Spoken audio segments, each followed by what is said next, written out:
lower this to, I don't know. That's probably a reasonable level, I guess. I don't know. We'll find out. Let's move over. Hey. Welcome to the Vomitorium. I am the Metal, and today we are going to be playing Wonderland Online, which is a very old, fairly girly, I guess you could say, MMO from, I think 2005 is when it first launched. I think I started playing it around 2006. I don't know if that was when it launched in English or if it launched the same year, maybe. I don't know. I don't know when they got their first English translation out. But this game has been out for a really, really long time now. It's about 20 years old. It was killed internationally a couple times. But recently, they brought back the English translation. You could get it through Steam now. Very fun game.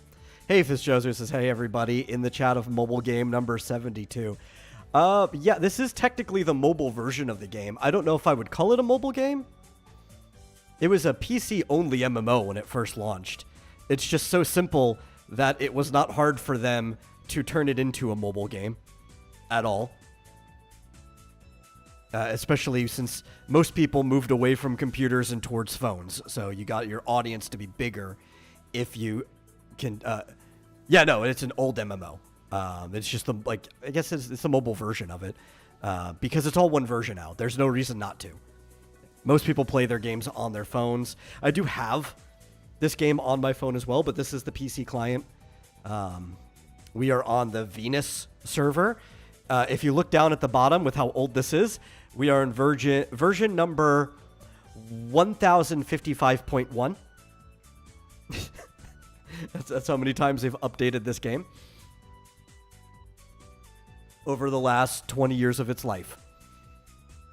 And we are here in character creation. We are starting a new character. We're starting from scratch, which, for anybody who knows anything about this game, the two most fun parts of the game are the very beginning and the very end. In between, it's a nightmare. So it's kind of both great and torture to do this to myself to start a new character. But we are starting a new character, so you guys can see it from the beginning. And Fizz, you're the only one here. I did say anybody who showed up gets input on character creation. So the way this game works is it's kind of a hero MMO, which was not uncommon back in the day. But your hero doesn't matter too much. There are some slight differences with the character you pick, but it's pretty much just a sprite model at the end of the day. You get to pick your character's element, which is more like a class than anything else.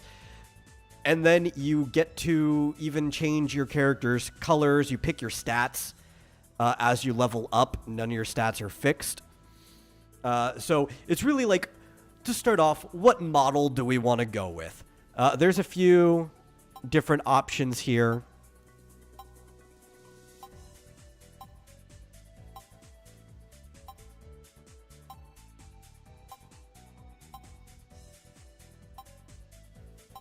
I actually have to swipe to get through, I think. I don't know if if there's a scroll option, but I think it was always this way, even back on the original version.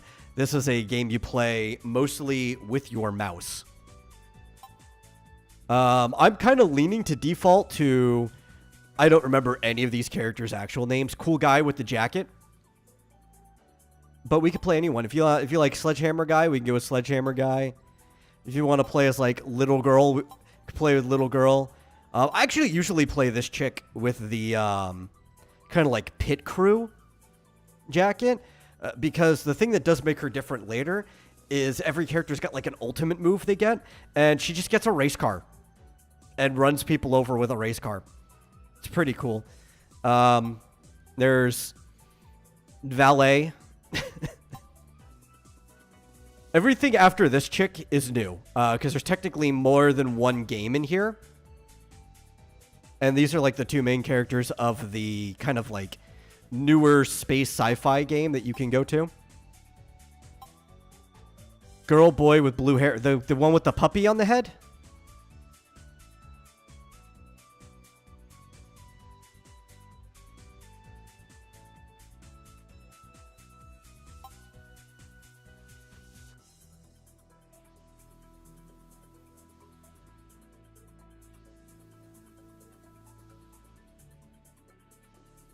Because if that's the one you want, I don't...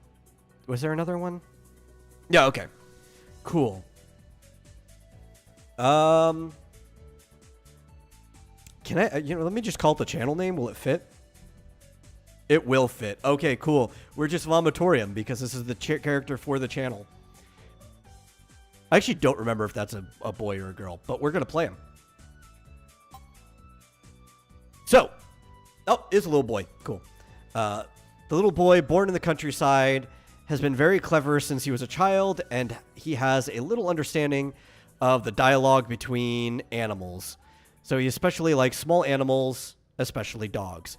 Now, if that wording sounded very redundant and poorly written, it's because it's the best English translation you can get for this game. So he starts off with +2 intellect. That's the other thing. You do get slight stat boost depending on which character you pick. Doesn't really matter too much. He also has +5 agility. So we can start off with like whatever we want. Stat-wise, we have 5 points that we can pump into anywhere in these 5 stats. That +1, +2 isn't really going to matter long term. It only helps out at the start, but it does mean that he's going to be really good at doing like magey things. Could be a really good wizard. But it's all going to even out at the end because you get to pick every single time you level where your stats go. So I think to start off, just so that we don't completely suck, we just take one of everything. And then we start specializing from there. Just so you could kill the beginning mobs pretty easy. You do want, I think, by the end, no less than 3 points in everything. But the stuff you specialize in are going to have 100 or more points in it, so... But with that said, what element do we want to be? Now, different elements are better at different things. If you want to be a tank, obviously Earth isn't. You either tend to play a mage or stealth character anyway, yeah. Water is better for like healing, but you can do some like offensive magic that way. Fire is like your murderer. You can do mage stuff. You could be a fire mage, but for the most part, like if you want to be a physical, abusive DPS character, that's where fire goes in. And wind, you can either kind of be like a really fast DPS, like your starter, or you could be a mage. A lot of people play wind wizards. But it also just doesn't matter. Because I don't care if this character can ever make it to endgame or not. Wind? Yes. Okay, we will go with wind then. Now, I don't know. You said you wanted the kid with the blue hair, but I don't know if you wanted it because of the blue hair. So, we can decide on what the hair, skin, clothing, and eye color is for this sprite. That's one of the things I always liked about the system. The clothing, honestly, it doesn't matter. That's literally just their underwear. Because every piece of equipment in this game has a custom sprite for each character type. So your clothes will just end up looking like whatever you have equipped on it. So really, we could change the hair, skin, and eye color. But if we're good with default, we can roll with default.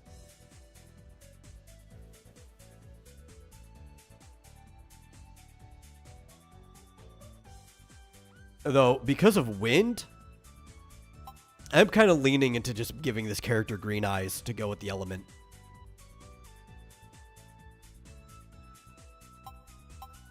Let's see if we could do that.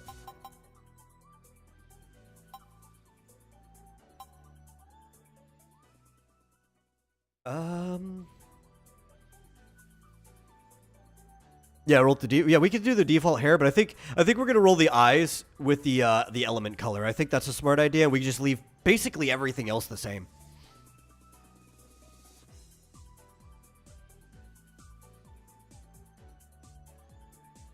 Because it does have a really nice shade of blue as the default hair. And you can get a lot of really good colors if you mess around with it. But because it is based off of whatever the default color is, there are some colors that it's just really hard to hit properly. So if you like the default color, a lot of times that is the thing to go with. Like, you know what? We'll make everything else match. Let's, you can have some green underwear to go with that too. Not that we're ever gonna see it. This is... I don't run around with my characters being naked, so this is going to be the first and last time that you see this nude model. But, yeah, I think that's good. I don't think we need to change anything else. See, that's the new game. We're going to start with actual Wonderland, though. So, this game begins with us on a ship. There's nothing really interesting going on. It's just kind of like a cruise.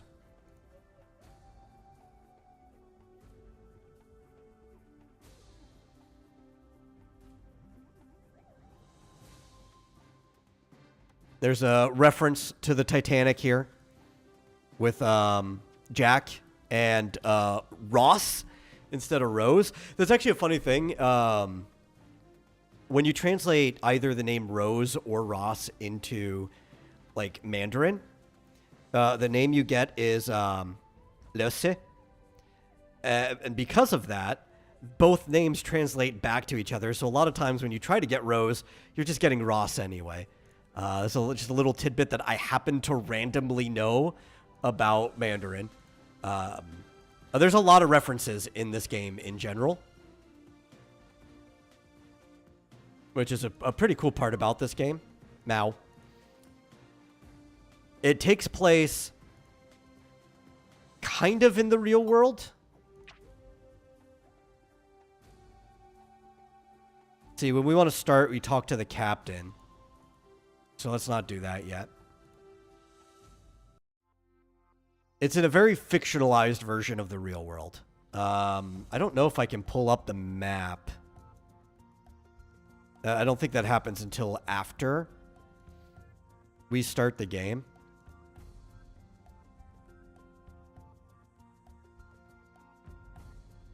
I believe this is also a secret character in the game, that if you talk to the secret character, you can choose to play as her instead. Just interesting. I've never done that. Cup of mixed wine. But I believe it's this chick here, Natasha? I don't remember which character it is. But there's a character in the game that is not in the select screen, and you can only get her from, like, talking to her on the beginning of the ship.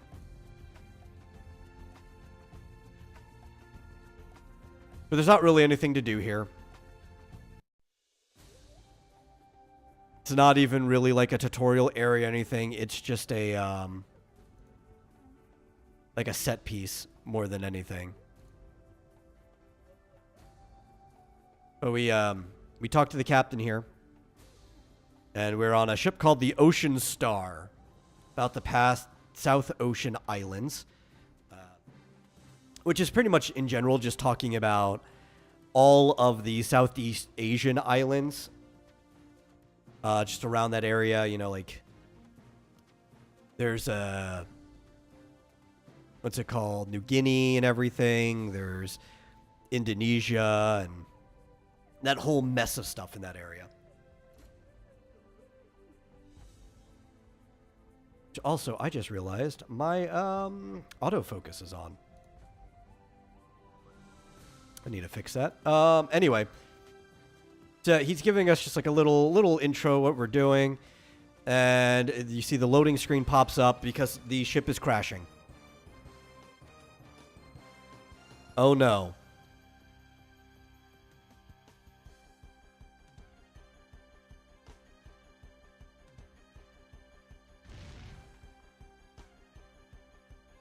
We must hurry. Launch the lifeboats. Also, no, this game does not have an auto function for the text because of how old it is. And I don't think they've ever added one. You just have to click. So after that, we end up rolling through the ocean torrentously. And we get rescued as we wash up on shore of this island. And we are rescued by Robinson Crusoe, of all people. So like I said, when this is a fictionalized version of the real world, it's fictionalized to the point that all fiction exists in it. That takes place in the real world. Oh dear, 28 years. Yeah, that's a long time to be on an island.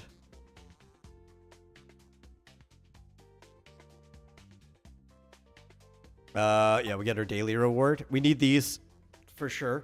Because when we're not playing, we want our character to be on the training posts so they can get experience, which they can get up for, I think, up to 4 hours per training dummy.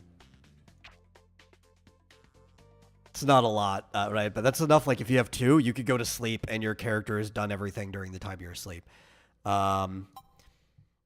This does actually have, like, gacha boxes that respawn. I forgot when those were added. Those were added probably sometime in the 10s or maybe a little bit before that. It was added after, like, whenever MapleStory added their roll box. But we want to go around the island. There's a bunch of goodies we can pick up. And we want to make sure that we just don't... Oh, stop that. Don't want to miss the goodies. It'll take up inventory space, which is kind of finite. You could get a few bags to store things in that the bag itself will end up taking up a single slot. But aside from that, this is just all you get right here. We do want to... Can we drag? Yeah, we can. There's certain things that we just want to drag onto here. We want our remote. We want our housing, this tent. No, that's not it. Is it this one? Teleport scroll. No, we don't... I don't know about that. Notepad. Yeah, I think those are the only things we need there right now.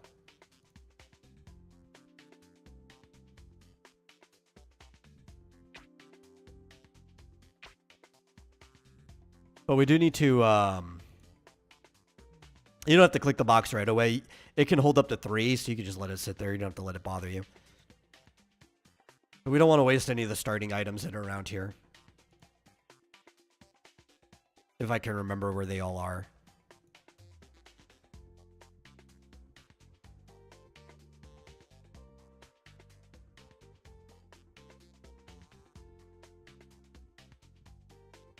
There's one. There's the chest.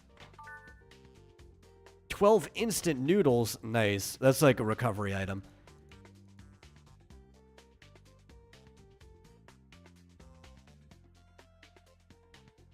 Okay, that's a dead end. I think that was the one I was looking for anyway. Stop it.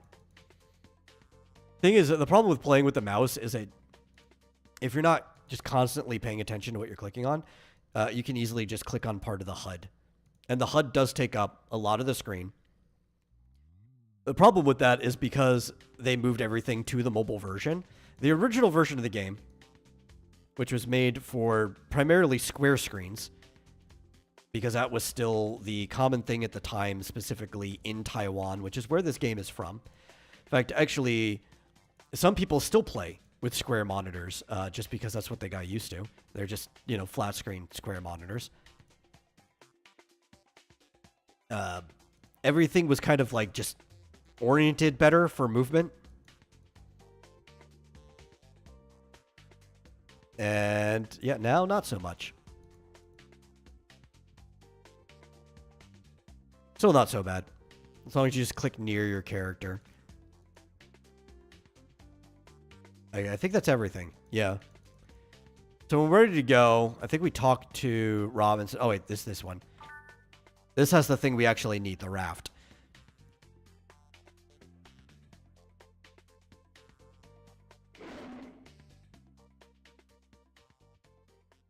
Yep, so he joins us. So this is actually one of the cool things about the game. Bagheera. Anyway, the game has this kind of like party system where even if you're playing with other players, because you can play entirely with other players, you still always have like an NPC with you, a partner. Very Paper Mario style. So you can carry up to 4 partners that you can switch between, and you can have one set to fighting. You can also ride anything you pick up, because it's not just humans, though those are kind of the best partners unless you're going for a specific build. There's almost like a Monster Rancher, Pokemon, Dragon Quest Monsters style system where you can capture the monsters that you fight, and they can be your party member, which is pretty cool. And you can basically ride anyone, for better or for worse.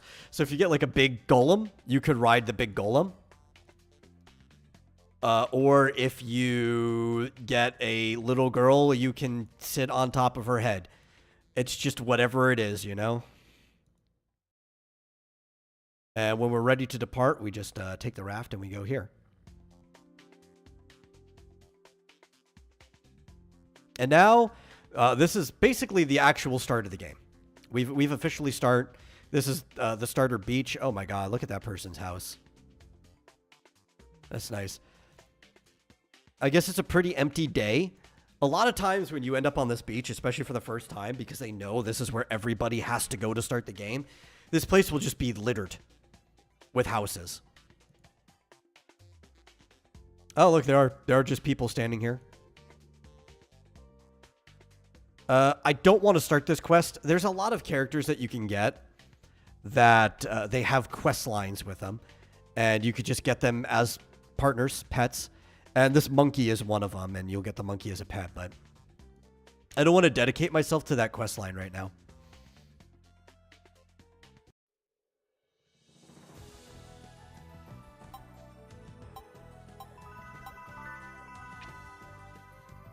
So the first things we can fight are these little slimes that look like poop, which we ended up getting into.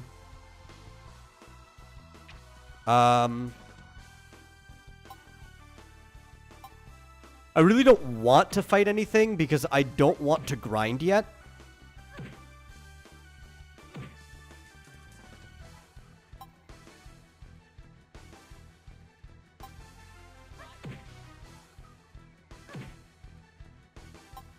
What I want to do is I want to get the actual first partner that I want, and then we can start fighting some stuff. But to do that, I need to get to this village.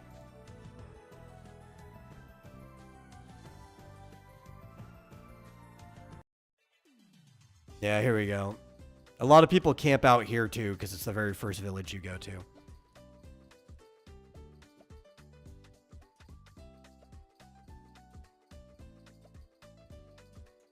No, this is not the one I wanted.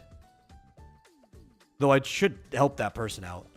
That is a quest I want to progress. I need to find the village chief.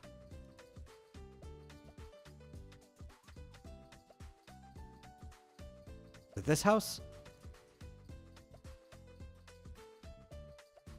Yeah, here we go.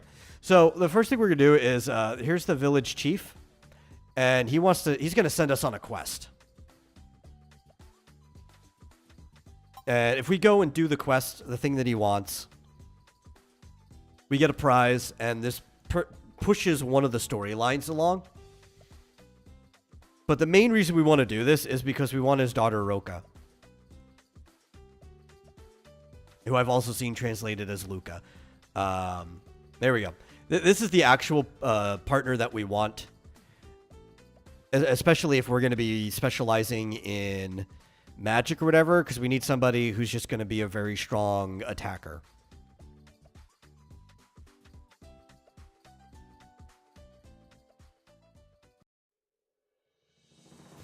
That, and she's cooler than Robinson. So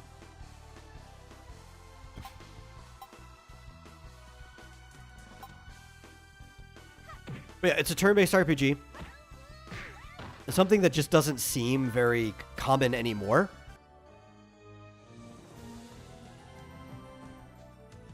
But actually it used to be really common among MMOs about the time that this was made. But yeah, there's a capture option.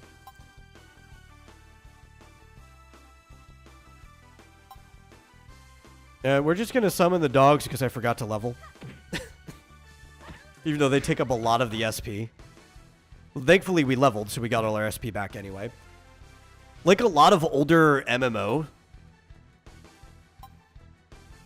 you can actually lose experience when you die. Up to, like, I think 10% or something. Which I like. That's, just an old school experience. Yeah. Let's see. So I'm trying to figure out what we want. We're definitely going to want to spec into intellect and agility. Like, I think we just want to be able to cast our spells first. But because I think we want no less than 3 in each of these other categories, we're just going to go knock those out real quick. And I think we want 3 at the start, and then we can just min-max the rest of it. Because we will get some increasements with the equipment and potential raises, because there's a system where you have to eat these pills to raise your overall potential.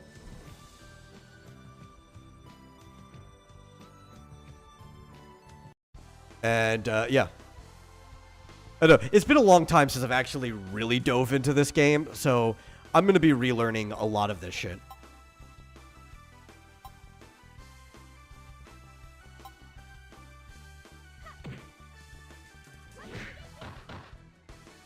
Oh, that was not enough.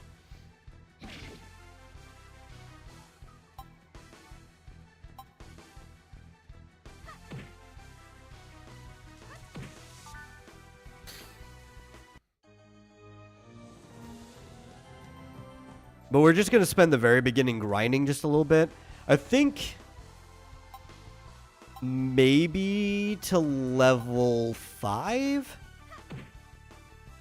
Just so that we could go to the dungeon. Or it's not really a dungeon. It's like a little cave. Which would be better to grind there anyway.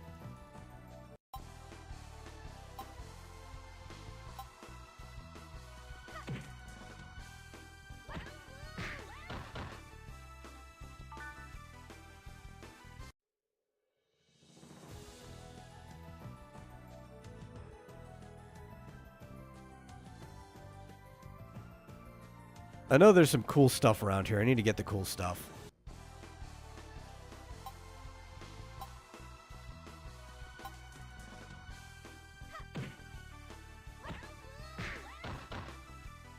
Yeah, these dogs are eating up my SP.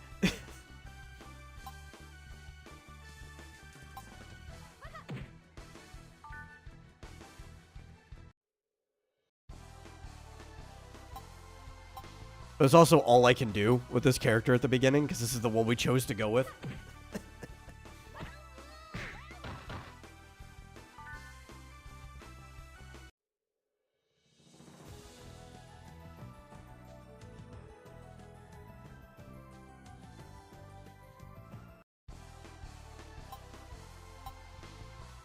Oh, I'm out of SP. Yeah, I don't have enough for anything. Ooh, this is gonna be rough. Let's have them attack together.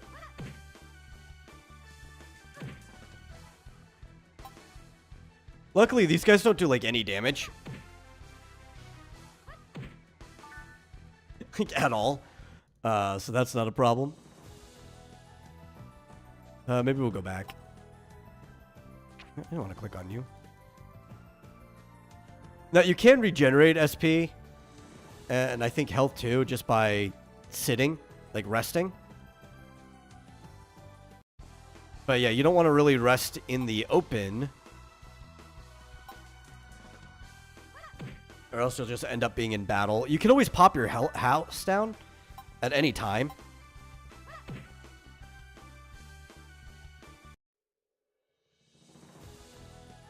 But you can also come in here.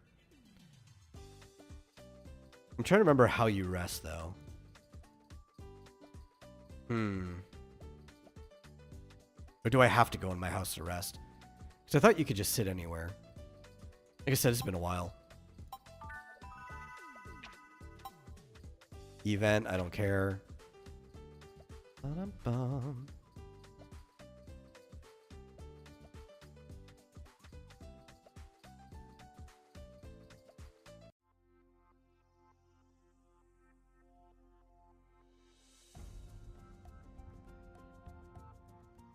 Or do you just like sit still long enough and you start resting?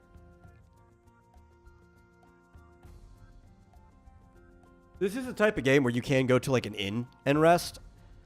I just don't remember if there's an inn in the first town or not.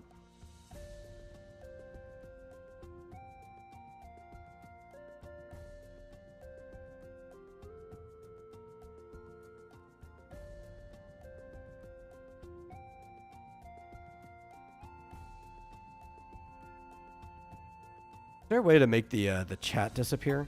There we go. I don't need that guy's advertisement on my screen.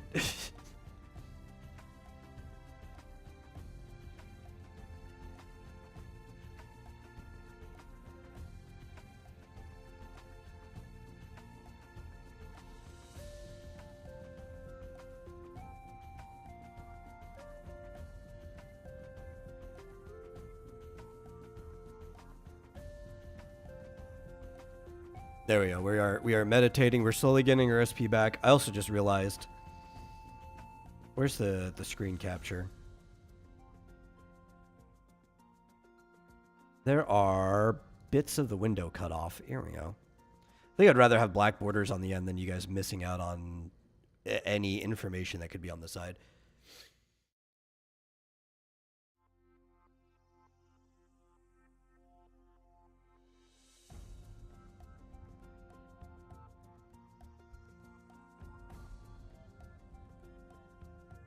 Now, something that I've learned myself is that if you do plant your tent out in the middle of nowhere and start resting, that you'll just always end up in a battle the second you come out of it. I think it's because a monster will have passed your tent at some point in time while you're in there. I don't know. Or maybe it's just because of like lag in the system, you didn't see it. But literally every time I've ever walked out of my tent, I've ended up in battle. So I usually just go back to town to rest up anyway.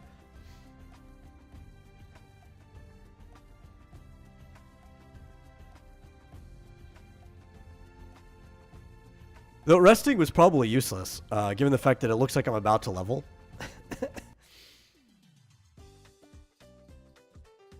And because I'm about to level, I would have gotten everything back anyway.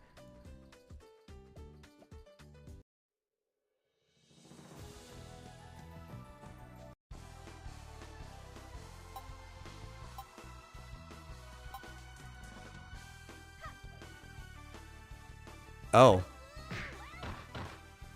Come on, Roka, hit better.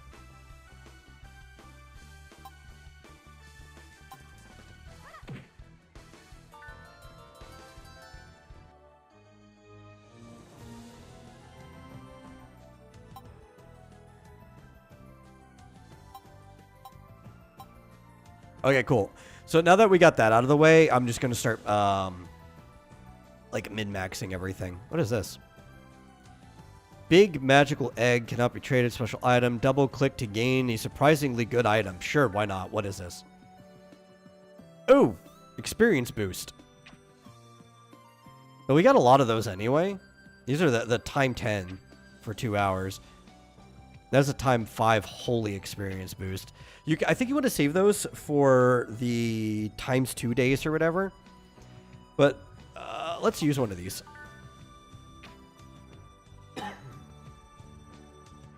Because we could be leveling a lot faster. That's exactly what they want to. They want you to level really fast at the very beginning of the game.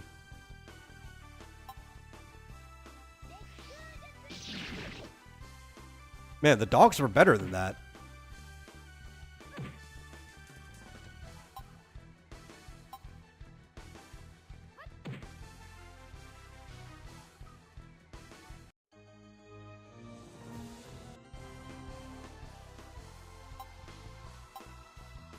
Which you'd expect. They cost more, right? You'd think the thing that costs more should be better.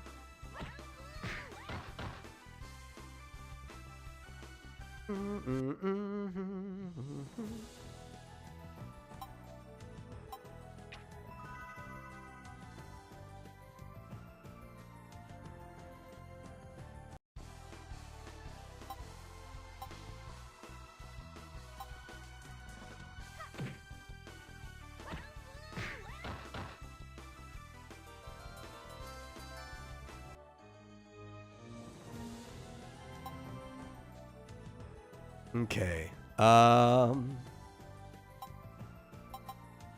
There we go. We're going to start getting fast. We're going to start hitting hard with our spells.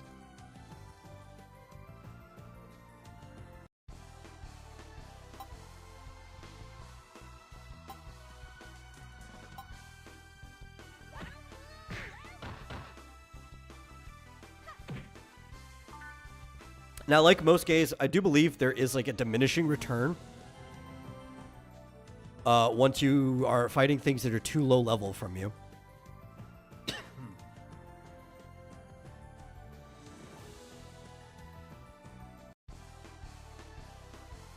So we do need to constantly be moving towards things that can't take our punches.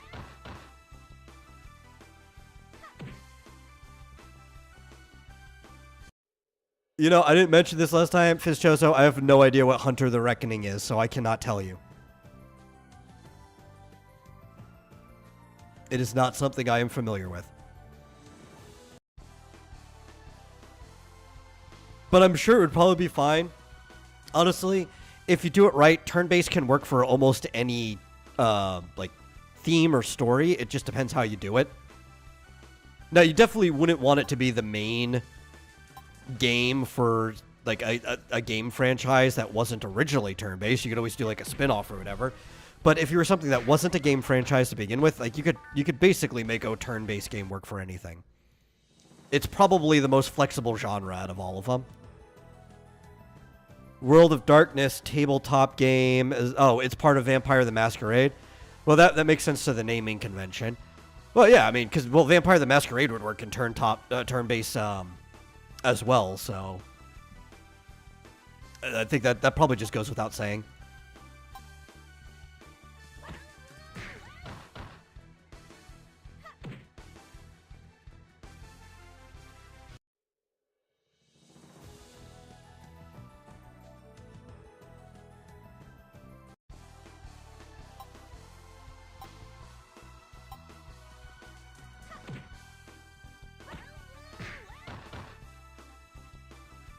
I like that the little kid is going like awoo every time he summons the dogs.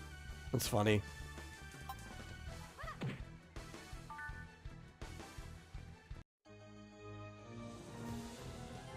Cool. Now we're level 5. And I think we're just going to keep doing that. We're going to put like 2 points into this for every 1 point we put into this. World of Darkness is all of White Wolf's games. They're part of the Masquerade, Werewolf, the Apocalypse. You know, I'm only vaguely familiar with Vampire the Masquerade. I've never played it myself. I never even read the rulebook. I saw somebody play the old game, not the newer awful one that they dropped the ball on, but like the old video game for it. But that's it. I don't really know too much about World of Darkness. And honest, it doesn't really appeal to me too much.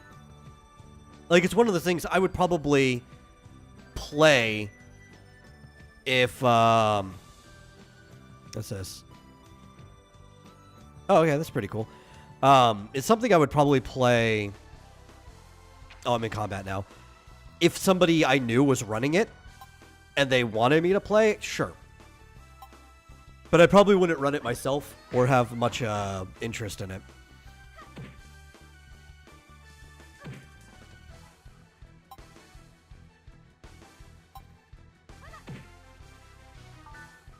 There are aspects of it I like, though. I do like the kind of urban fantasy of things happening in the underground of what is otherwise just a normal world. Okay. Oh, nice. This literally just gives you whatever percent, 3% of your experience just straight up. That obviously would be way more valuable at higher levels, but I'm impatient.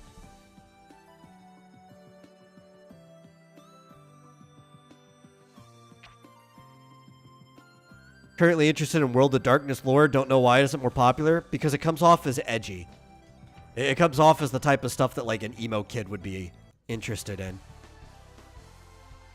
I'm not saying it is that way. I'm just saying that's how it comes off.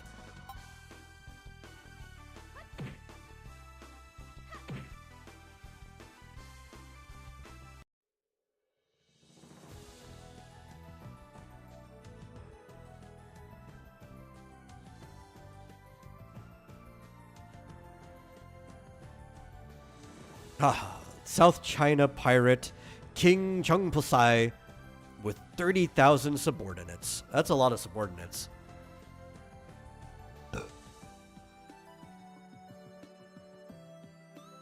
It's not as dark as 40k. Okay, no, there's a difference. 40k doesn't come off as edgy. It actually comes off as grimdark. When people see... you have to blame not Vampire the Masquerade, though... Because I've seen some of the people who tend to play it, it has this problem as well. But, you have to blame culture around, like, vampires and werewolves and other things about it at the time.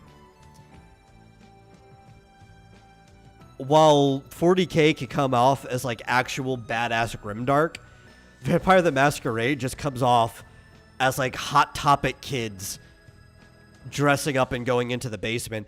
They come off as, like, even more cringe than D&D players typically do before D&D became cool.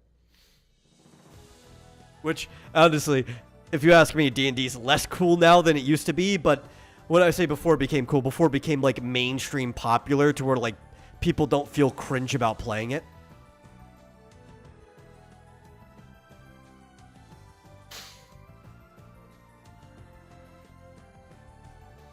Let's see, you could probably guess what Hunter is about from the title. I don't know, Van Helsing? That would be my guess. Or things that are like Van Helsing, like you're in the same profession.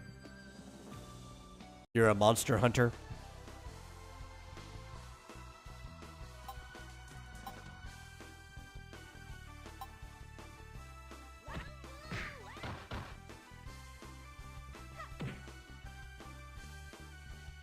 Now, I'll tell you, the cringe nature, not why I was never into it.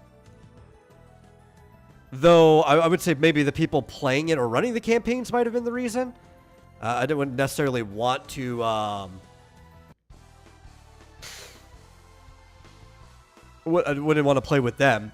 But, no, it never struck out. Now, I would have to give it the chance and actually read the rule sets to know if I'd want to play it or not. But I think one of the biggest things about any game is if the rule set isn't distinct enough to warrant it, I would rather just use a rule set I'm already familiar with and just kind of homebrew the campaign. I think most people are that way.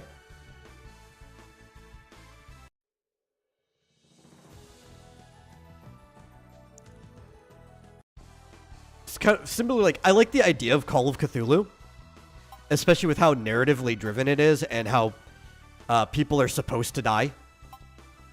And it's ultimately not about winning, but it's about the experience that you have playing it. But at the same time, it's like, cool, but I could just do that type of campaign with D&D or some other set I already know anyway. I don't need your rule set. And because of that, if people aren't interested in the rule set, it's really hard to get them interested in the lore. Because one of the things that usually gets most people interested in the lore of something is them actually getting involved in it, right? Engagement. A lot of people just don't give the shit about lore that they're not already engaged in. Which is probably why I think Cyberpunk Edge Runners had done more for Cyberpunk than anything before it. Even the video game, probably because, well, more people probably saw Edge Runners than played the video game, as successful as the game was anyway. because now that they're already engaged with it, they care more about the lore.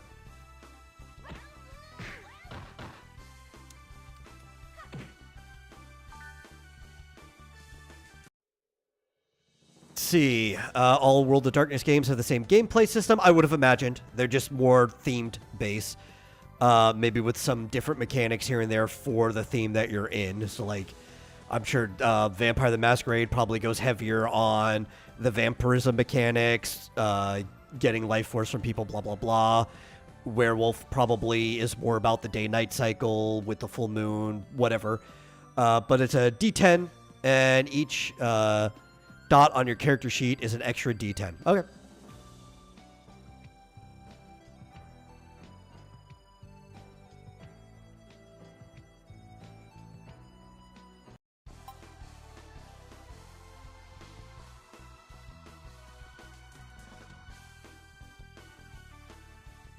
Can I level up in battle? I don't think I can. So I'm not even going to try. That'd be funny if I could get my stats in the middle of battle, though. That'd be hilarious.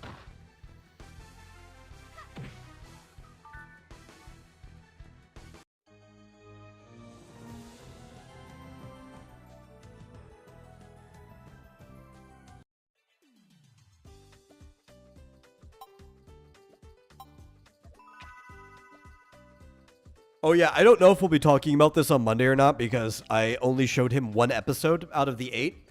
But when looking for another thing to watch while eating dinner, I did start showing Marsupial Pluto.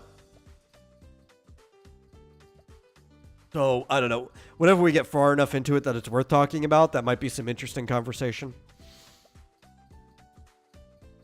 I'm happy to watch it again. Pluto's a really good series.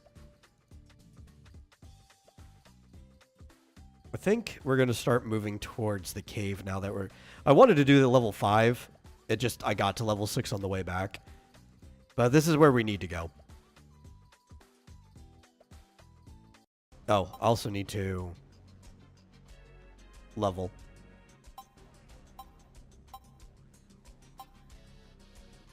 There we go. So the thing about it is, I forget. In the overworld, there is just encounters you run into. Like, you could see them, visible encounters. I think there might be some form of random encounter. Like, there are visible encounters in here, but yeah. And see, I didn't even run into anything, which I do like. I'm,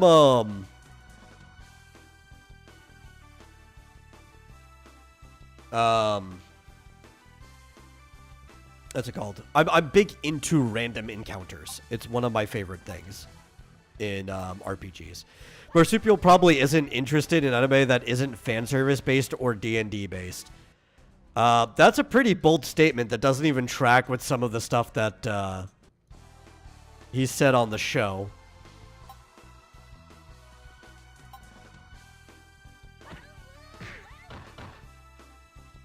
But he seemed to really enjoy the first episode of Pluto, so...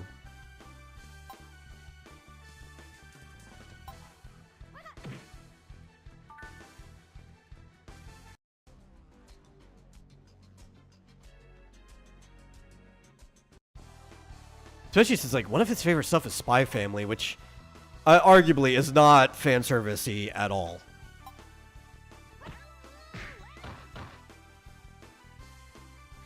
If it was, they could do way more around your sex appeal, and they don't. In fact, if anything, they kind of, like, subvert it. Still refuse to watch Gushing Over Magical Girls because I read the first... I refuse to watch it, too. I don't care, you know? Like, it... As I've said many times, it conceptually does not appeal to me. But that's fine. You know, it doesn't bother me that it exists. I think, you know... More stuff out there, different strokes for different blokes. I'm just not typically the type of guy that likes to stroke it while I'm watching something.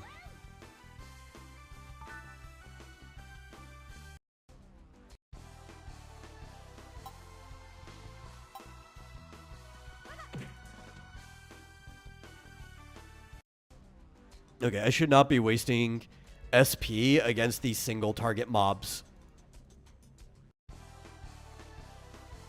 Because we can just one-shot them.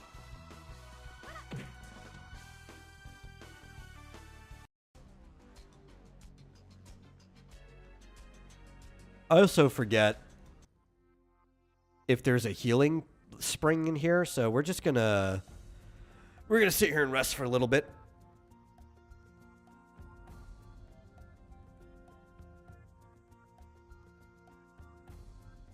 No, I think Marsupial's big problem when it comes to watching anything is attention span. So the longer something goes, the harder it is for him to get invested into it. Unless it's like really one-offy and you could just like enjoy a random episode at a time. Like I said, Monster's on our list. But when he found out it was 74 episodes, because like, oh yeah, it's probably, you know, the most perfect adaptation of anything. It's literally shot for shot and chapter for chapter, with each chapter getting an episode. And he's like, oh man, 74 episodes is a lot. Like, no, it's not. 74 episodes really ain't shit.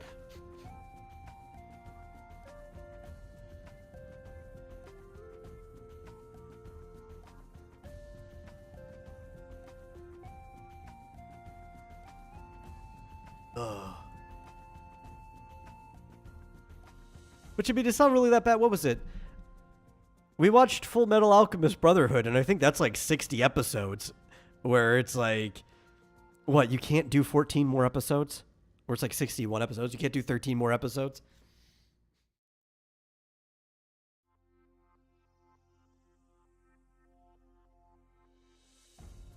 The opposite problem, episodic shows tend to bore me.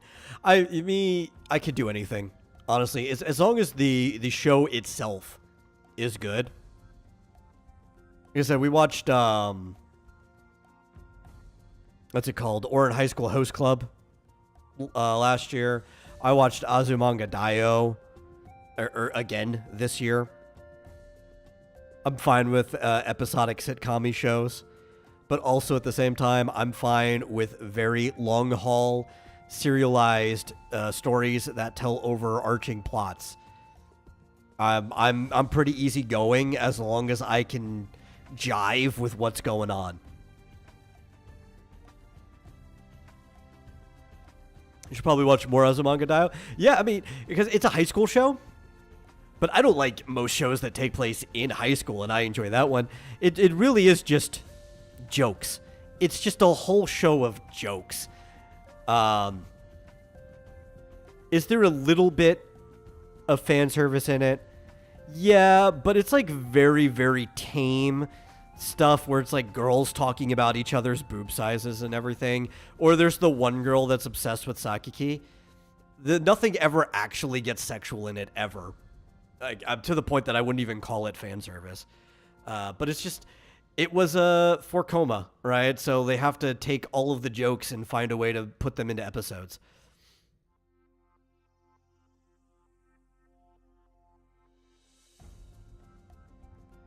Or, what's it? Yonkoma, which literally just means 4-coma.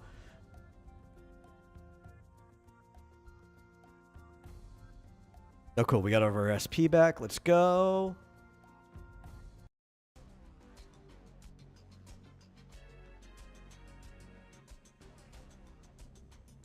Trying to remember. Do we go up? That might have been a healing spring in the map there. Your issue with was that there were no plots to the episodes, just random stuff. Yeah, I mean that was kind of the whole thing, right? It was comic strips. The whole thing was basically just comic strips.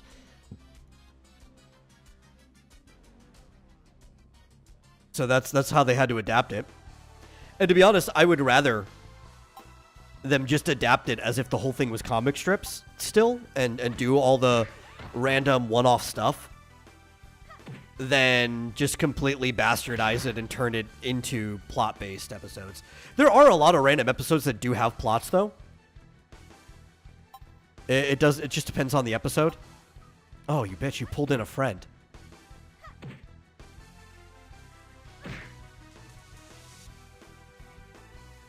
Like, there's some recurring things, too, like, bits that you'll see again and again.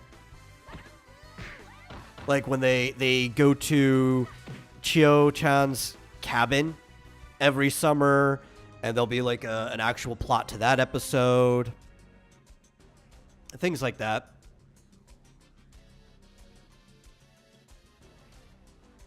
Oh, I leveled. Death Battle just did Doomslayer versus Master Chief. Oh, well, yeah, obviously. That's not even close. Like, I get the theme. I get why a lot of people who don't know anything about the characters would ask for that. But no, that's not even remotely close. That's like nuclear bomb versus coughing baby.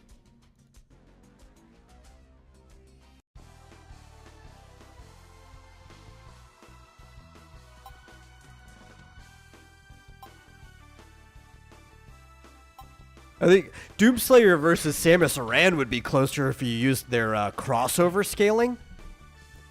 Or actually, even if you just used the manga scaling, because one time Samus had a freeze ray that was strong enough to freeze over an entire planet. So like, that would be way closer, but Master Chief, like he himself is not that strong.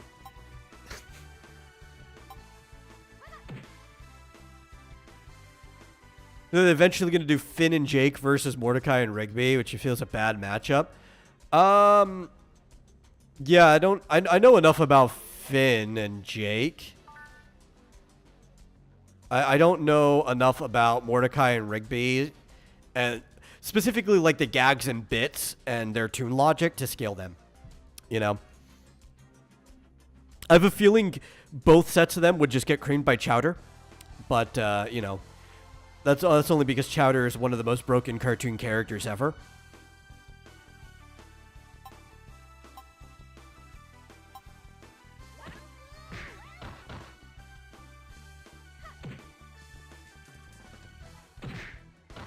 But I would take your word on it that it's probably just a bad matchup.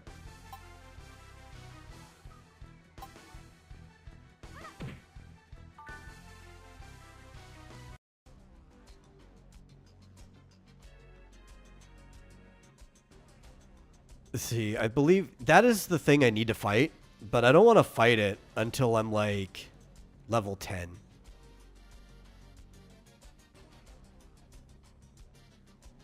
See, regular show guys versus Gumball and Darwin from is it the Amazing World of Gumball? I can't remember the name of the show, but yeah, from Gumball would be more comparable since they pretty much feel with all the same stuff. Maybe, I don't know. I do know enough about Gumball and Darwin. Those are characters that have like really, really inconsistent scaling, which tends to be just the case with cartoon characters in general, right? And that's just the issue with Toon Logic. One day they could be the strongest thing in existence, even more powerful than their creators, the guys animating the show. The other day, they could get beat up by a roll of toilet paper. You know, it's like SpongeBob, who's a more extreme version of this. SpongeBob could unravel the entire universe and be fine, but also he gets beat up by children, which is good. I mean, they're cartoon characters. They're not supposed to be scaled. That's not their point. It's all about what's funny. I do think when people try to scale cartoon characters in general and they're not just taking it as equal as a joke as what happened in the cartoon, they're missing the point. And why you, it could be fun to put cartoon characters against cartoon characters like the matchups you mentioned, but you should never put cartoon characters against people that are supposed to be taken seriously. Or at least if their world takes them seriously. Like, there's a weird middle ground when it comes to Saitama from One Punch Man, because Saitama is not a gag character. The story's the gag, right? Saitama does have real scaling inside his world, so you could technically scale him with other things, but it's still defeating the purpose to scale him, because Saitama is just going to get exponentially stronger forever at ridiculous levels, and if you scale your favorite character up to him now, wait 5 months and it probably won't matter anymore. So if you are scaling Saitama, you're almost missing the point to the same degree that people who scale cartoon characters do. Oh my god, I thought I'd be in a battle by now. Maybe I have to get away from the boss. Maybe that's the problem.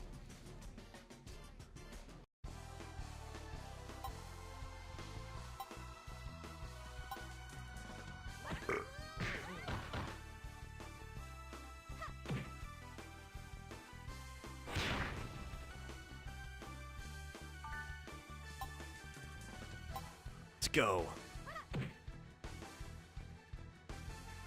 Not so easy win. Oh my god, another guy just popped up. You just couldn't let me win, could you?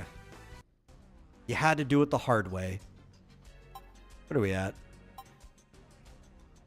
I don't care about you. Oh wait, don't you have to level up? No, you don't level up your partners. They do it on their own. Okay. I was gonna be like, is this is Roka weaker than she should be? Eventually, we will be getting gear. I just haven't gotten any yet. We could buy some from shops. What's this? Oh, yeah. I think we want those to inside our tent, so we'll save that. I don't feel like getting into crafting yet. So we're just going to sell all this ore that we've been picking up.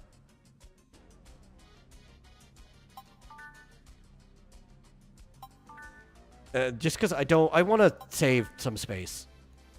You don't get a lot of space inside your inventory.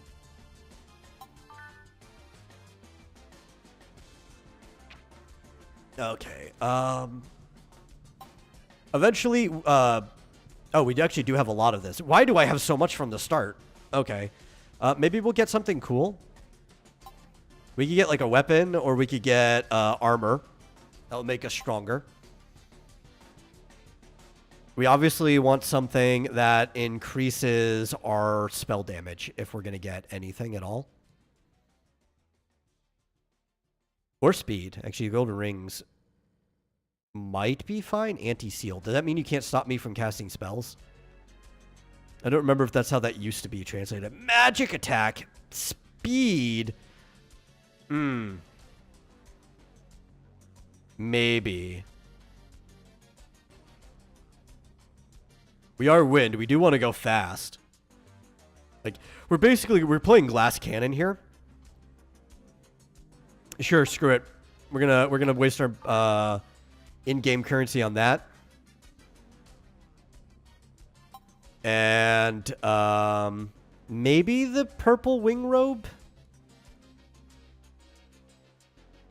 might be the option to go here. Yeah, we'll get that too.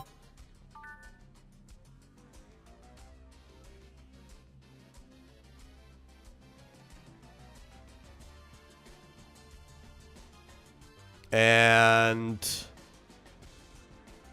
Halo. Yeah, let's go.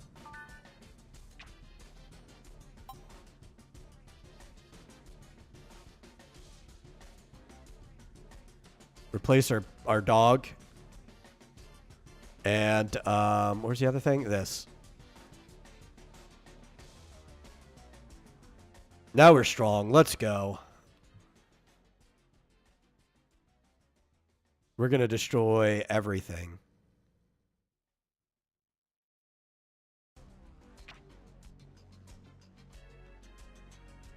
But I probably could buy a sword. I've still got plenty. Roka could probably use a sword too. Because we're going to be playing with her for a while.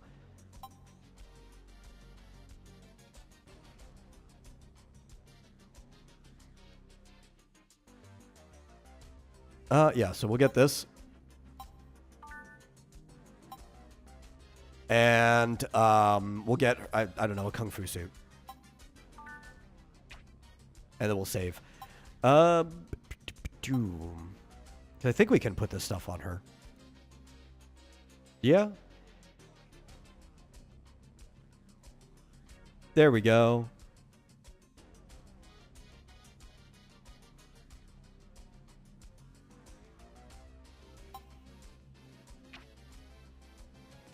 Honestly, after that, I could probably fight the boss. No problem. Come on, fight me. How much No, that doesn't increase my regular attack at all. Just my magic. But I should be able to actually use this weaker stuff now and kill some things. No. Okay. It still isn't that strong.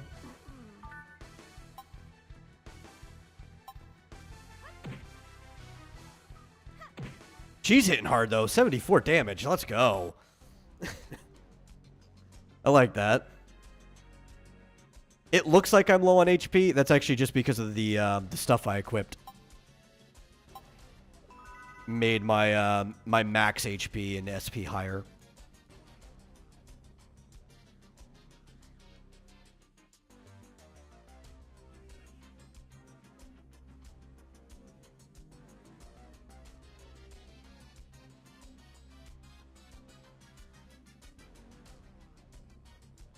Man, we got some swag now. Look at this.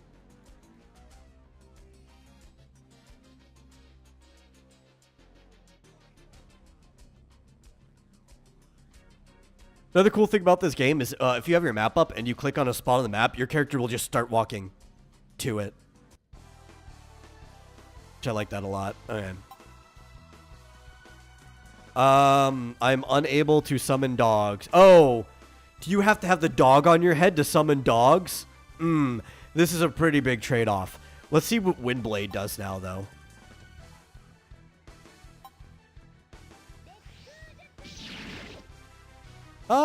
That was kind of fine. These guys don't hurt that hard either, so...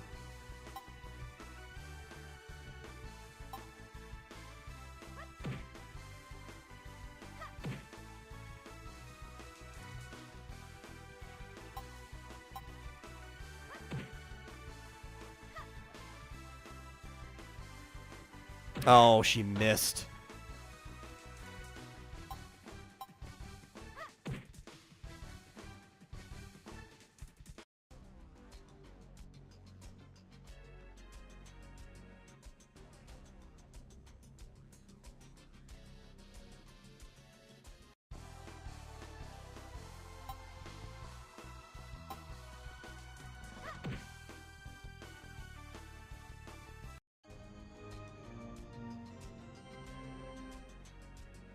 Ooh, big guy. Let's go. Come on, fight me.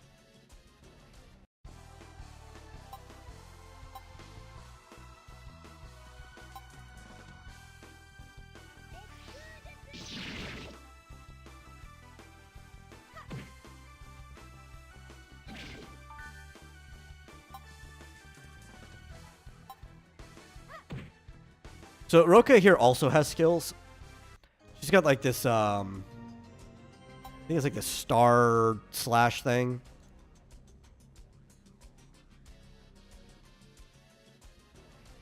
But I like to save that for when we're actually fighting something tough. Though if we're going to keep leveling, I guess I could be using it. So this game does have a skill tree. It's not something that you get from spending skill points on, though. It's just like whatever element you picked, you're going to get skills based off of that. And you see that there's stats. So once you fill the stat line, you will just get that skill eventually. So this is where you have to like pick what do you want to go into. And you do need like a certain minimum amount of stuff. Like you see in this line, if you want to get whirlwind attack, you need at least 5 wisdom, which you will easily get from your potential stuff, so there's no point putting anything into wisdom if you want air stress attack. Oh, I'm in a fight.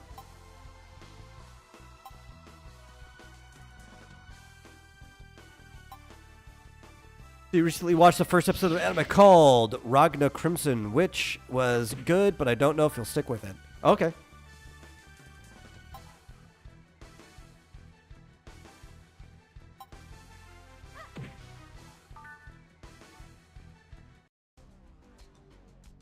I don't think I've heard of that one. It reminds me of Blaze Blue for some reason, though. Probably just because the main character of Blaze Blue is called Ragna the Blood Edge.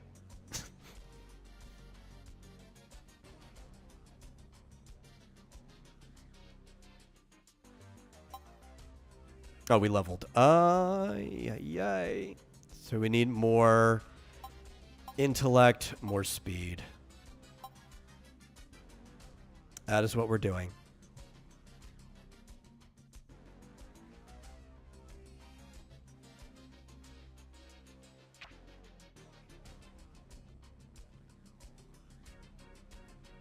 Honestly, at level 8, I could probably kill whatever that boss is. Especially with the stuff that I have. We don't have to wait till 10. Let's go.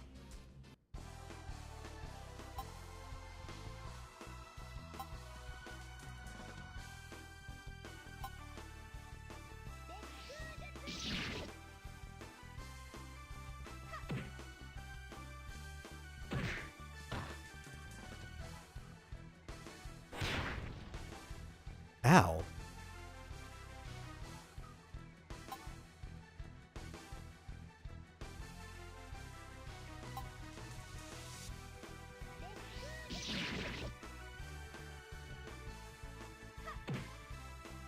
See, Ragnar Crimson is about a dragon hunter in a world being ravaged by dragons.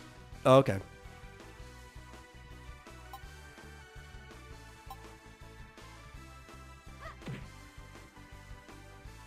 Kind of reminds me of Burn the Witch. Though that's probably... I would guess that one's probably an older fantasy-style world versus Burn the Witch, which takes place in a modern world.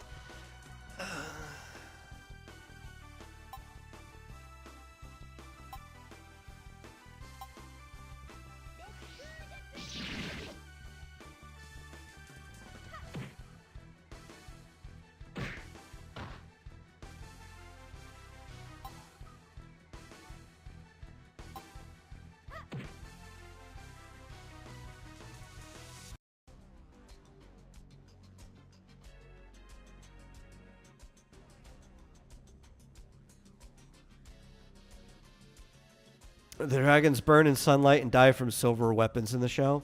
That's kind of eh. I don't know why you want to take dragons and turn them into like vampires. That's weird. I mean, I guess it's interesting, but it's like, why not just use vampires or do something like Blood, the last vampire or Blood Plus, where it's like the Chiropterans. I don't know why you have to make dragons that way.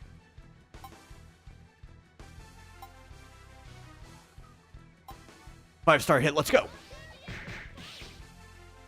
Oh yeah, that guy didn't stand a chance at all. Get wrecked.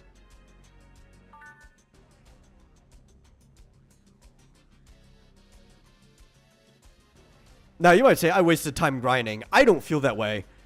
Because I have a grinding addiction. I love playing RPGs and just spending time battling things to watch the numbers go up. So I don't think you can waste time grinding.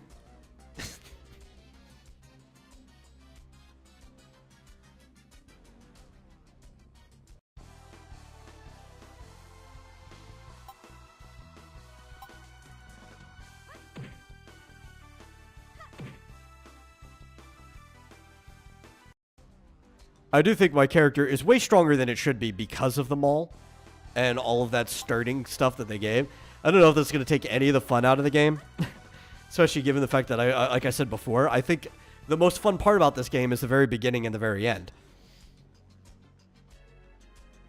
So, I don't know, we'll see. Maybe I'll get farther than the last time I played this game.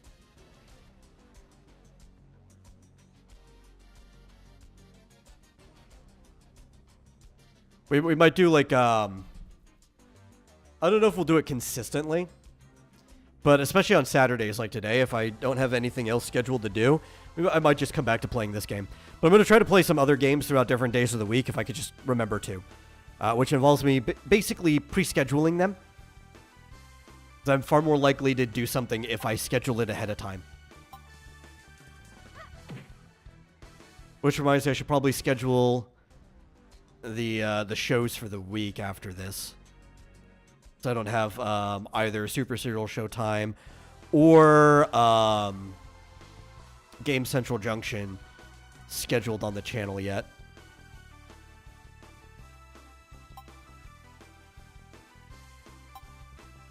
least Ragna Crimson doesn't have a JRPG aesthetic, just dark fantasy medieval, like Castlevania. Eh.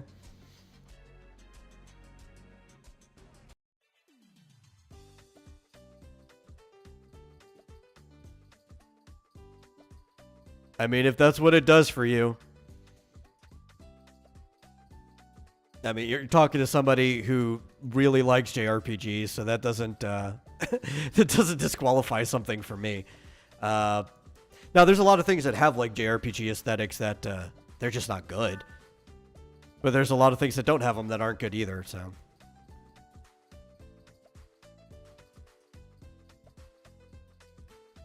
I guess we'll take the wand for the mage, though we're not going to use it. We don't need it.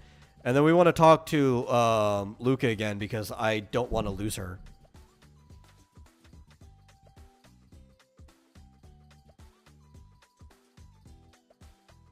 She's sticking with me. There's another person we need to get early, too. Our next goal is to basically go to... Is it? I don't think it's in this town, is it? It's in the next... It's the next town. Yeah. We need to get to the next village.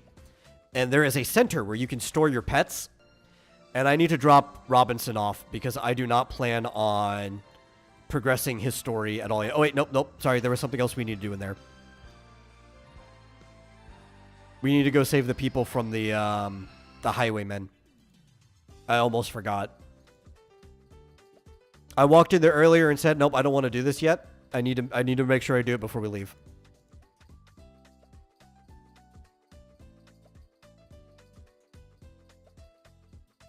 The hijackers, yeah. We'll just beat these guys real quick. Save this girl and her grandma.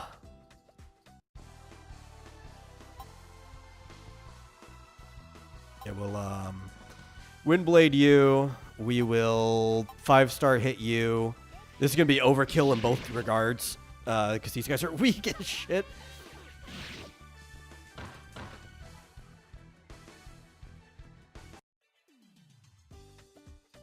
God, you have no idea how much I like this game. If I could make a game, I would make a game like this. So I'd probably give it like a job system or something. Like it would be 1-to-1 this, but I would make a game that's like a turn-based MMO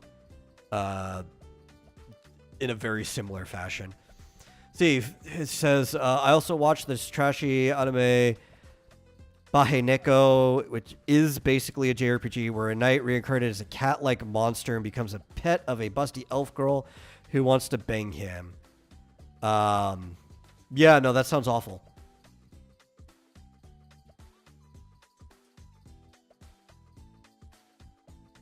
Okay, so we had to start this because that, I think, starts a chain event that we will wrap back up into later. But we can now leave this place. The weird thing about this is typically in games where you actually have to use the arrow keys to move around and you have to walk up to somebody to talk to them. But in this game, because everything is mouse, you can basically just like click on somebody and talk to them from half the screen away. I always thought that was funny. But soon we will run into my favorite enemy in this entire game. Which I believe is the southern half of this map. And it is the hyperkinetic chicken. Here we go. Here's the same person we just helped.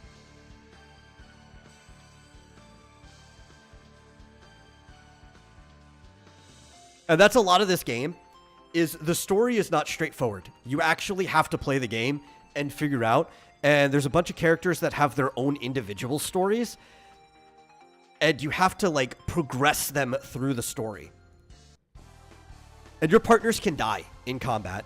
If they do die, they will go back to the last story spot where you got them. Like, you left them off. So you could go recruit them again. But this story, as bright and colorful it is, gets pretty dark. And I like that a lot. I like when things are dark, almost in contrast to the setting. What is a hyperkinetic chicken? Is it like a chicken speedball? I think so.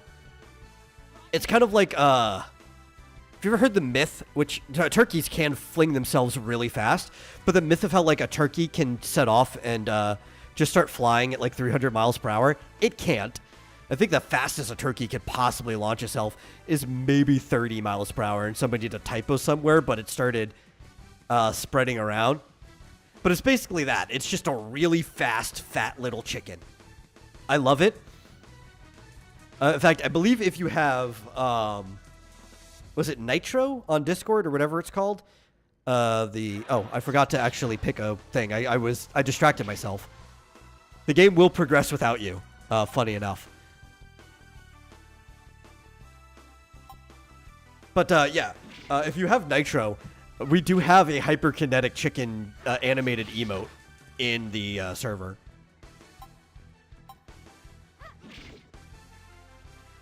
And it's just the little red chicken that we'll see soon that just walks around. Dang, Roka, you took a beating. Okay, so now we have to go back to the village. And we have to go talk to her and her grandma.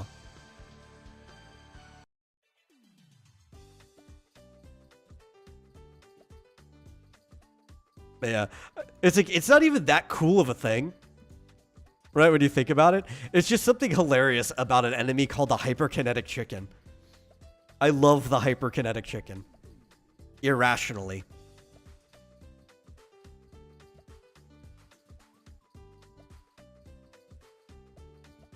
Yep, her grandma's dying. Sorry for you.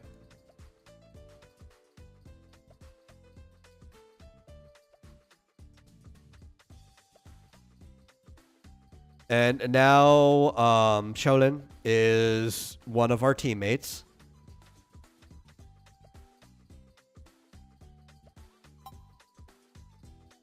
We have to progress her on the story, too. I don't want to use you, though. We want,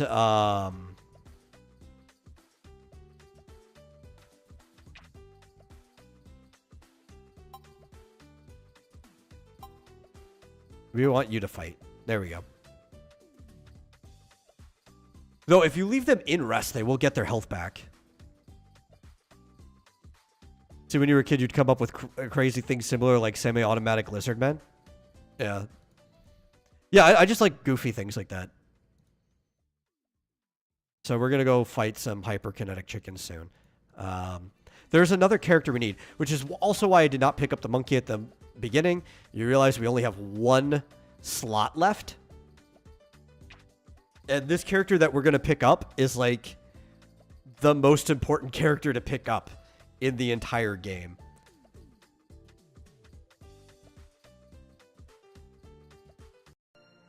And then we can pick up some other people after we drop off Robinson. We could pick up even some animal for all I care. You know, some monster. We can capture one.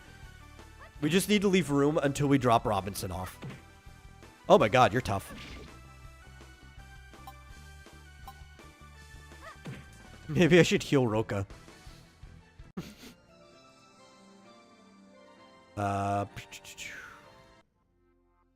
Yeah, let's do some sitting.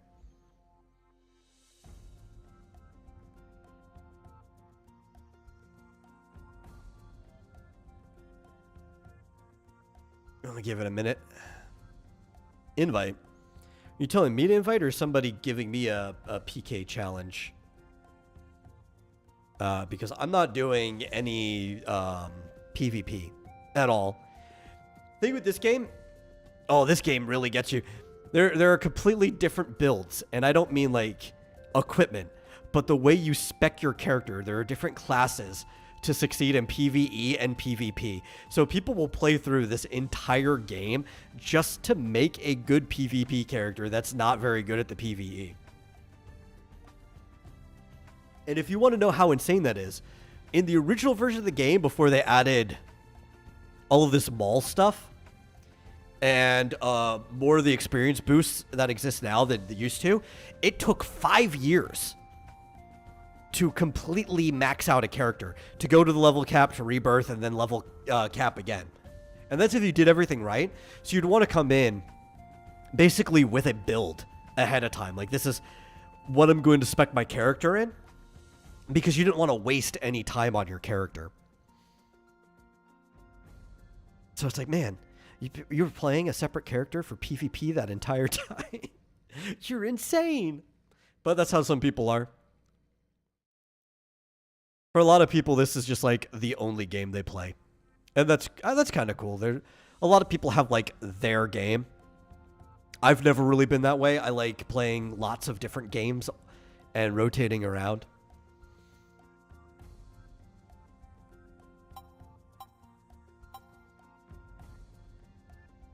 We do need some of this other stuff. I forget what we actually need. I don't think we need anything from the item section. Is it here? Eventually, we want, I think, a maid robot, because the maid stays inside our house. But I think we want to get the box that comes with the maid robot and the wisdom crystal, the bundle, because it seemed like it's just not a good value to get the maid robot on her own. But you kind of just leave that in here. You can leave stuff in your house.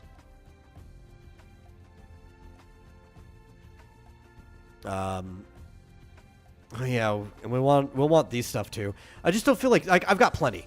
You know, it's like this is not expensive. I just don't want to right now. I'm very apprehensive to spending my money unless I know it's going to be a direct benefit. And I know we need these, but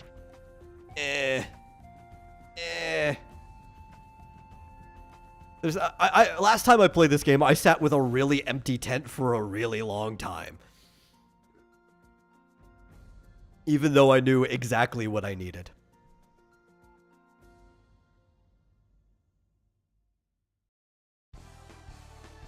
See, it's like I was saying before, almost every time I leave my tent, I'm just immediately in combat.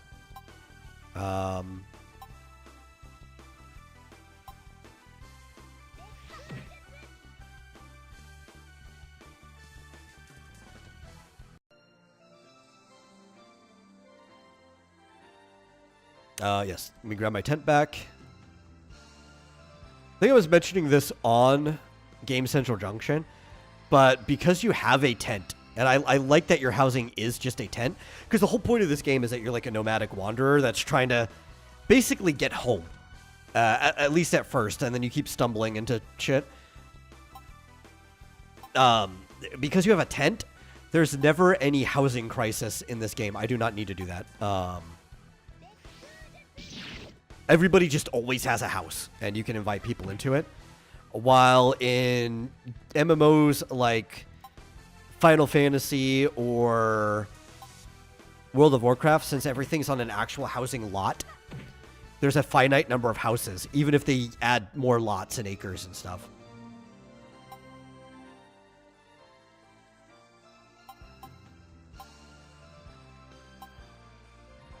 I got a lot of... What is this? Oh, this is the wand? Cannot be used for evil. It releases purity and honor. Blah, blah. Cannot be traded. I don't think I want this. That cannot be sold. Okay. Well, you're going to go into some type of box. I've got way too much stuff. I know there's some things that can't be sold. Like, I'm going to be a dog hat. If I want to summon dogs again, which they were apparently pretty strong, I might sacrifice the stats that Halo's giving me just to bring the dogs back. The starting clothes that you can't get rid of. You have to store them somewhere.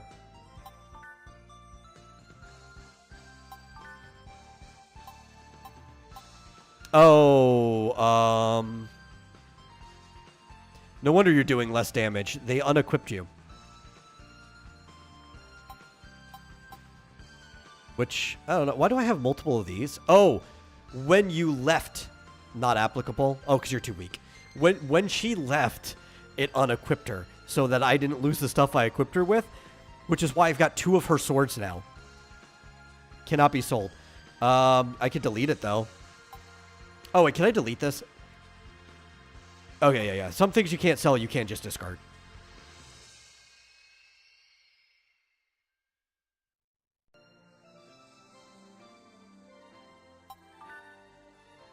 Oh, yeah, here we go. Man, you touched me. How are we not in battle?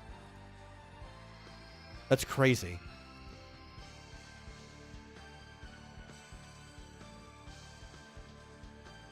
So this girl here, this is who we need to pick up. This is one of the most important characters in the game.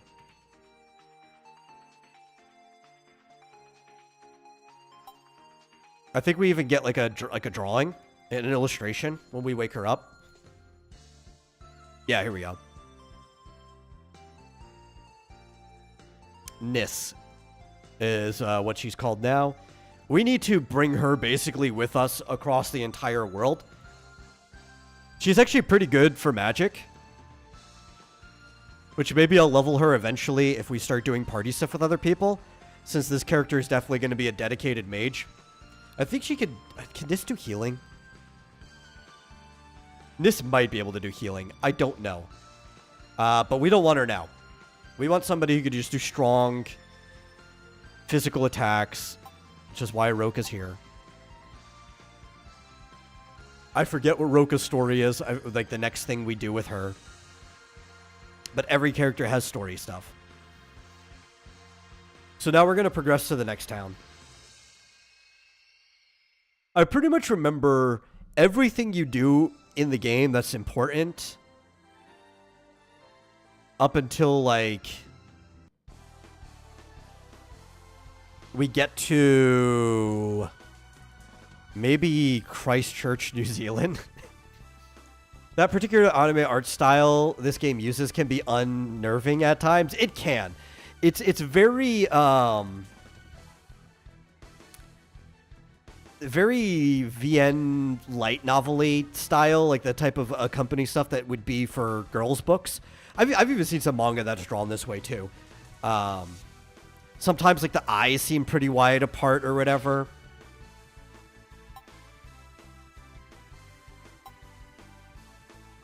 And if I'm going to talk and not put in inputs, I might as well hit auto.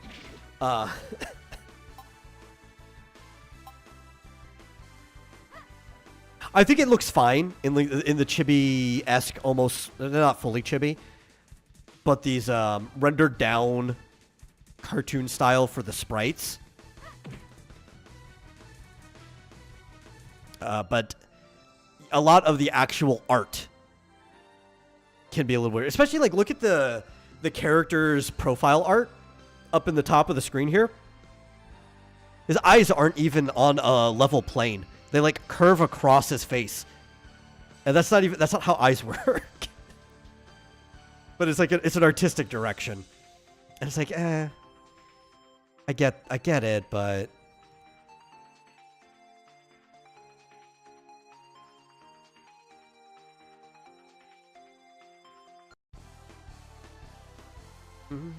Okay. There's only one enemy. We can both fight it together. You do only have half a minute to select your moves, which is a lot of time, honestly. You don't need that much time to think. But it does mean I have to be paying attention to what I'm doing, or else... Oh, I switched my hotbars by accident. Or else, you know, the enemies will just attack me. There it is, the hyperkinetic chicken.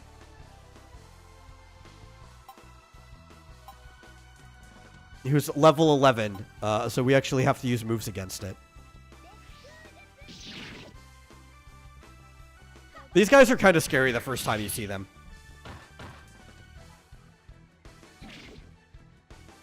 I have good gear, so I'm overpowered. But if I was like just a regular level 9 person, these guys would be messing me up.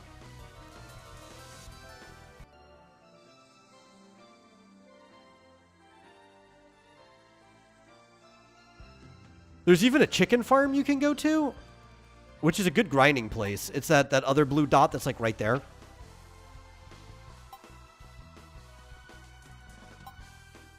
I might go grind in the chicken farm for a little bit at a certain point. I don't know how long this stream's going. We're 2 hours in.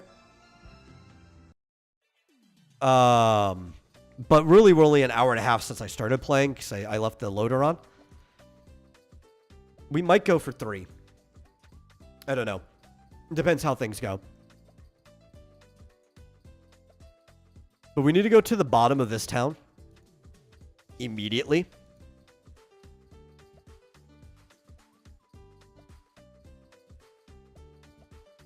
If I can find it. There's a big area here. Yes, this tower.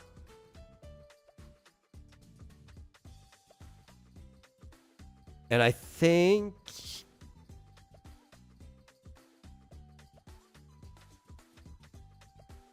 Let's see. I know that Japan is a conformist culture, but why do they choose to recycle the same few art styles? They don't. Also, this is a Taiwanese game. Lost items. Pet Keeper. That's who we want. We want Pet Keeper. And we want to get rid of Robinson. Oh, I didn't select him. There we go. He's just taking up space. We don't need Robinson. I don't even remember if he has a story. I think he's literally just the tutorial pet. But he might. I just don't recall. I don't recall at all.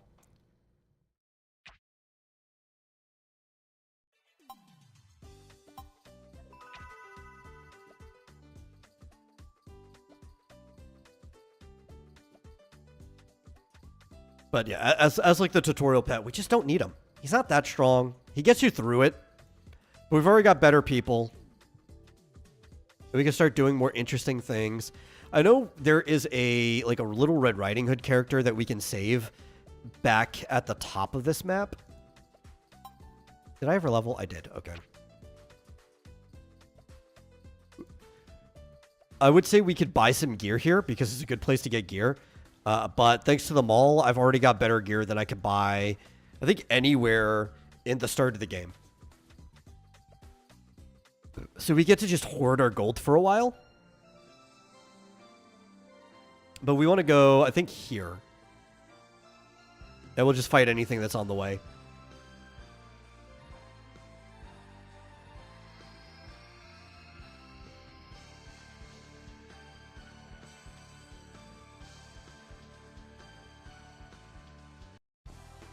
Coffee Rabbit. That's an interesting name.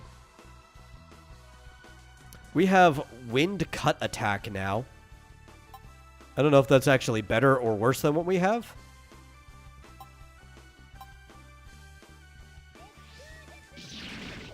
To be honest, I've never played Wind Mage until today. This is a new experience. I've played Wind before, but I played like Wind Knight, I guess, last time I played Wind. Normally, I like playing Fire, which I've played like Fire Marauder, Fire Knight, those classes. But here we go. We have to go save Little Red Riding Hood from the Big Bad Wolves. Oh, I went the wrong way.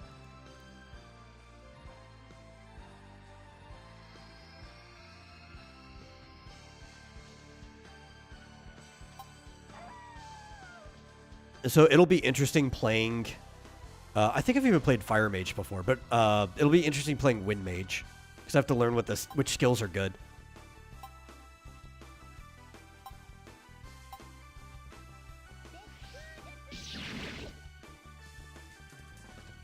I think we should be fine. Just because of our gear. Yeah, it looks like we are.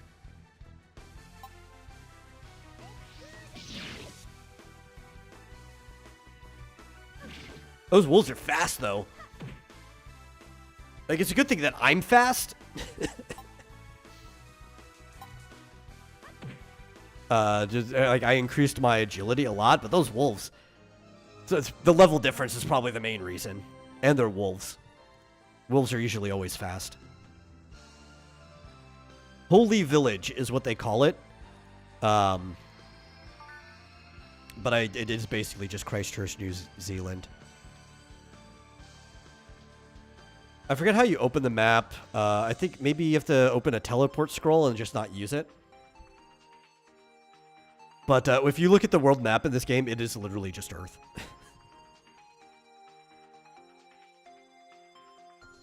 Okay, so those guys have been pushed along now.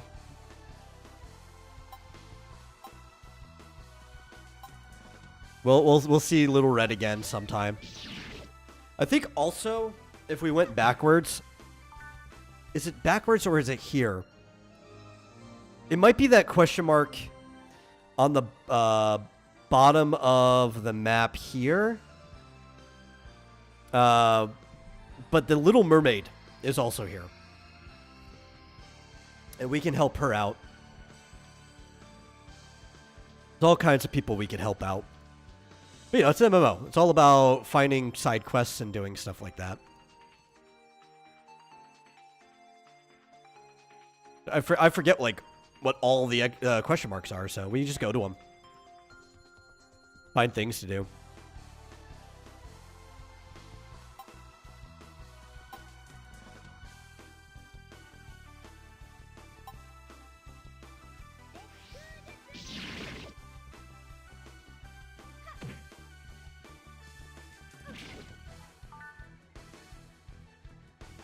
Oh man, you summoned a friend.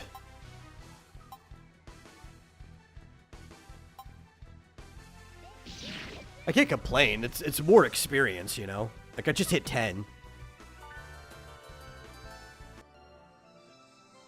Let's get away from you for a second so I can level.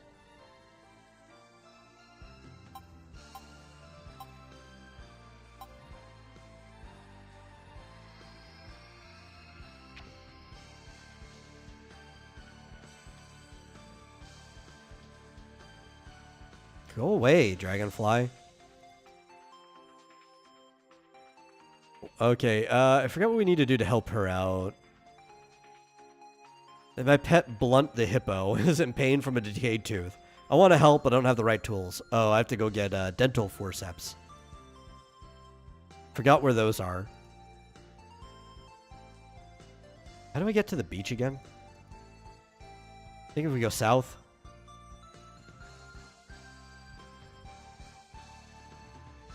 There's probably, I think if we go south, we can walk back upward, northward. Then irrigated? I think they meant irritated chicken. I don't think you irrigate a chicken. The translation sometimes.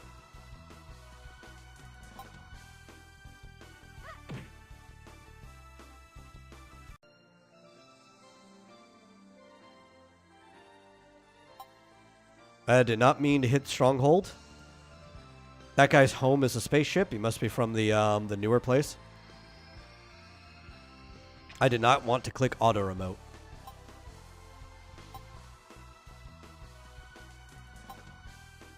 A swift snail. Usually, if I were to describe a snail, swift would not be the word I would use. But I guess that's why you have to use the word swift to describe that snail.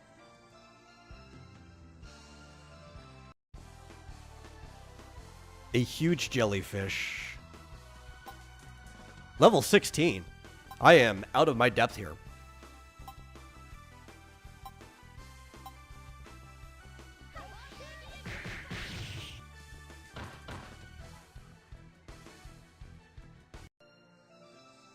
Okay, so this is the mermaid.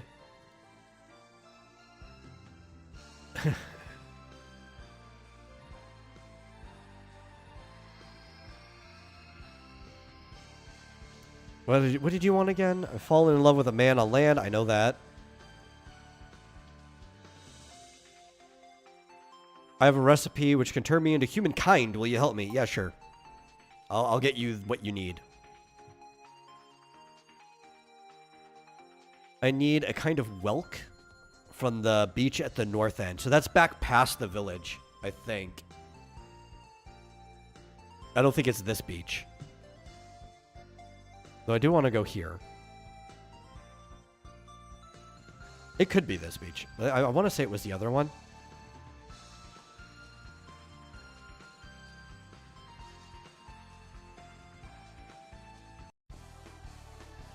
I just want whatever is in that material pool.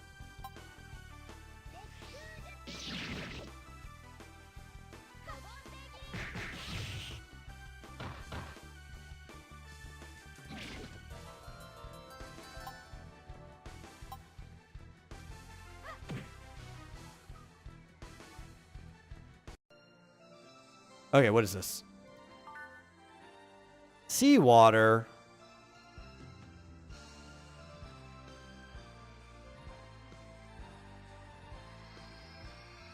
What is this forest? I don't remember what this forest is. I don't want to be here. For sure, I know I don't want to be there. Do all public domain characters exist in this world? More or less, yes.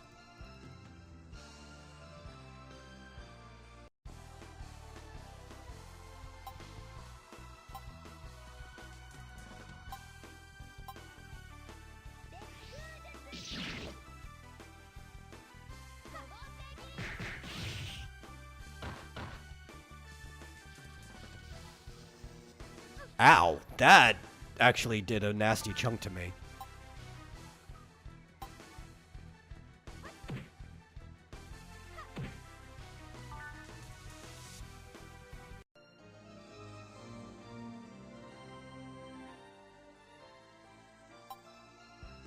Okay, she leveled.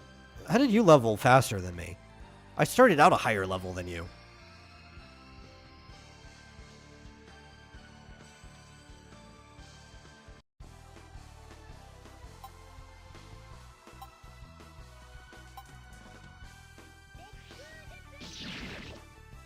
Damp snail.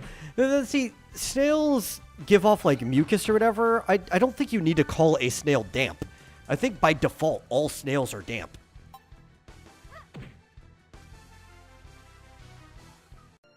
I also think I took a wrong turn. Yeah. Oh, okay, cool. You could just walk off the cliff there. Well, I wish I knew that.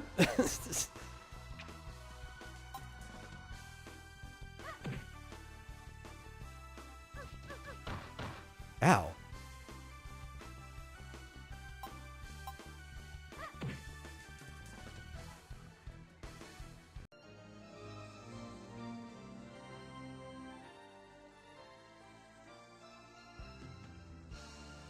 Oh, I leveled again.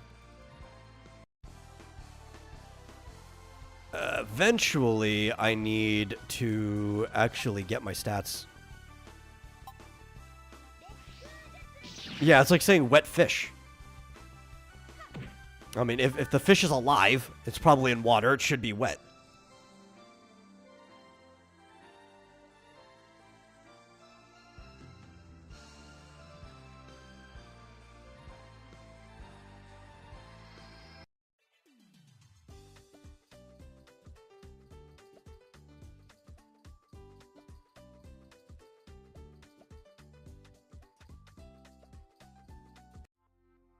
And oh wait, no, I didn't need to rest. What am I doing?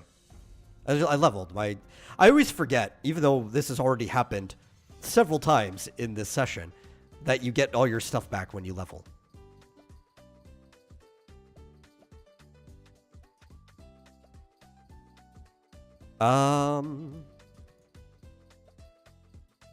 So there is a plot thing that happens in this town.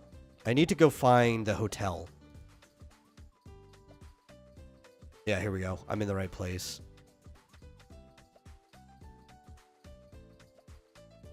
Save the record? What? I don't know what that means. Oh, I guess if I die, this is where I come back to.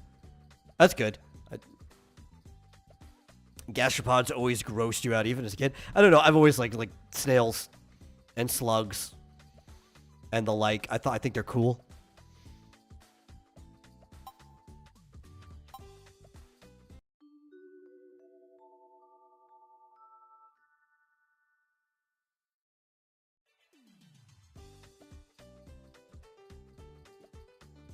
I forget what I need to do, though.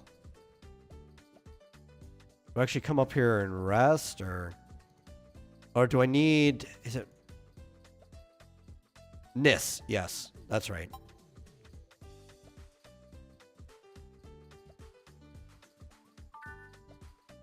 Nis left your party. So this is like the first main story thing that we'll end up doing.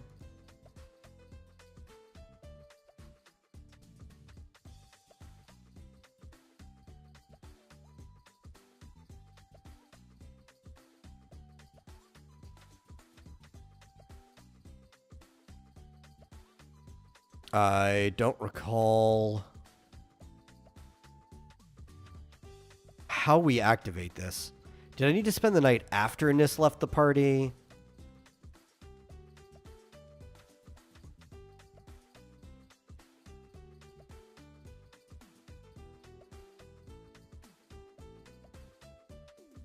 Oh, village leader. Okay. We'll go talk to the village leader.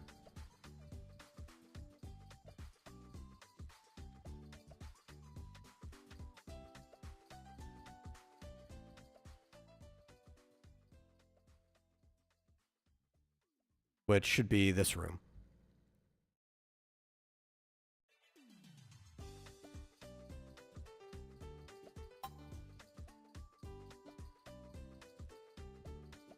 Talk.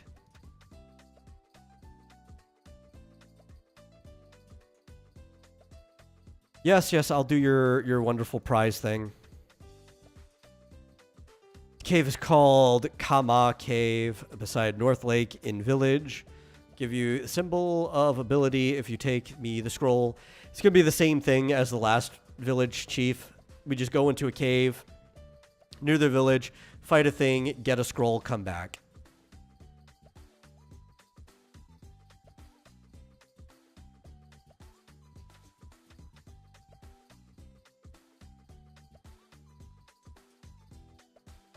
Okay, I did talk to the village chief, though. I really don't want to do that without Nis. Maybe I should have done this first.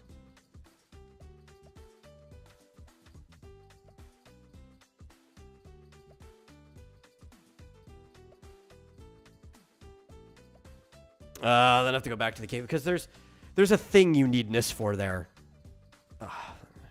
No, I don't. I hate accidentally clicking on things. I mean, I'm gonna have to run back to the cave now. Arg. Because that's the mission we're doing, right?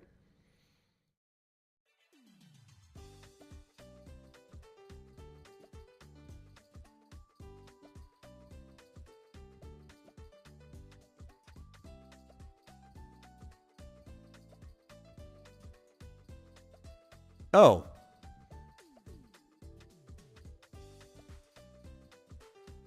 Not enough room for items. What do you mean not enough room for items? I'm full. You can't have that. Just sell everything. Everything I don't need. What are these sandals? +2 speed. What do I have on? 1 defense. Nah, I need the speed. We're a glass cannon. Let's go.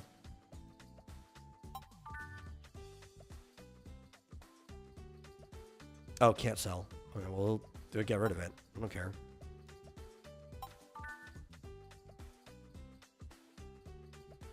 Chrysanthemum, sure. I picked up this water. I don't need it. I don't need this either. Don't need that. Let's find out what's in our little gachapon. 15% experience bonus. Increases pet experience. Okay. Well, we want to increase you, so. Boom. What are these? Forgotten Scroll. Resets an ability point of the player. Oh, okay, like a respec? Well, we can save those. Yeah, sure, just give us more. Super book that upgrades an item's upper limit. Probably need those. Probably need whatever's in any of these things. Increases experience by 10%. Well, we'll take it.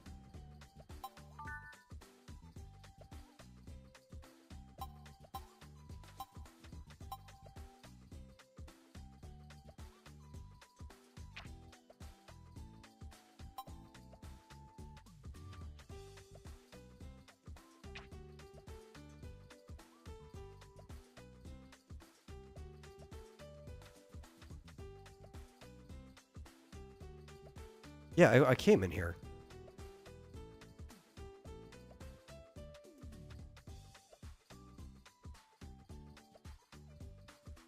Okay. Yep. I screwed up the order. That's it.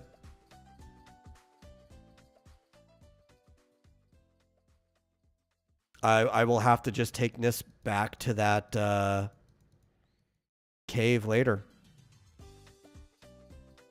Which, you don't have to do it in a specific order. There's just an order that if you do it, you can like knock out 2 birds with 1 stone and you don't have to go backwards. We want to go back to the cave where that hippo was.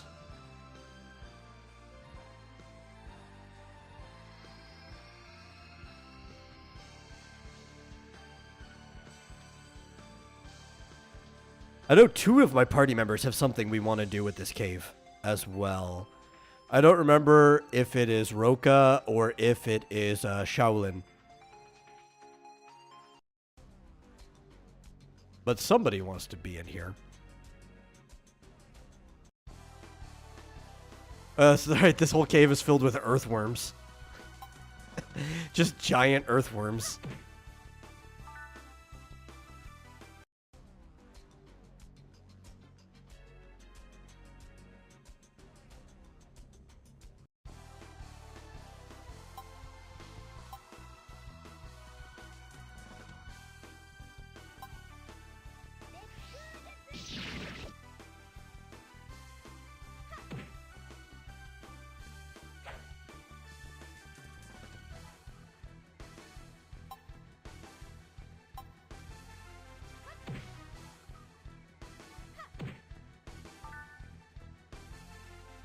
Why did the earthworm have a potato?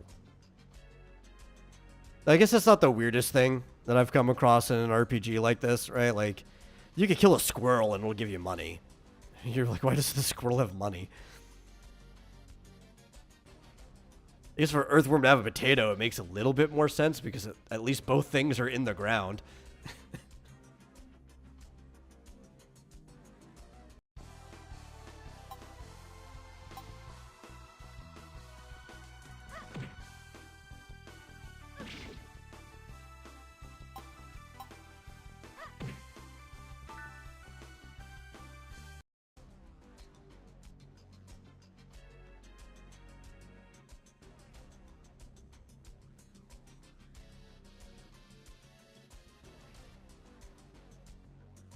Okay, I guess that's where we want to go there.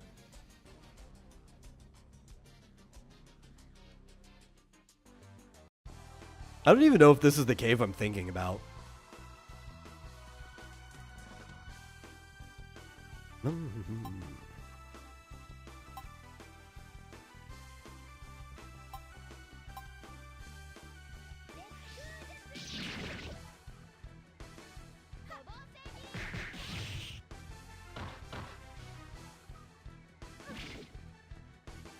I should see if this other skill we got recently.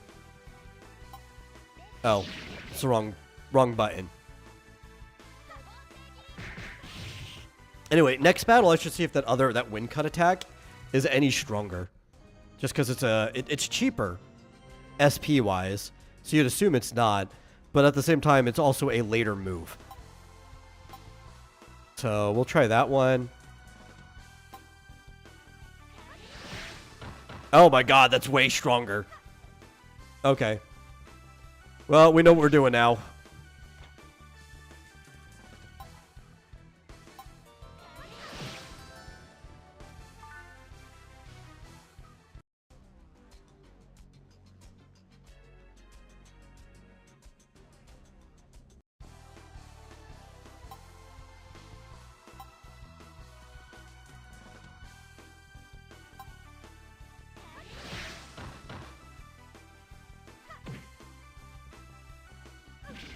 Ow. Oh my god, stop picking on me. We need to get rid of the tough guy.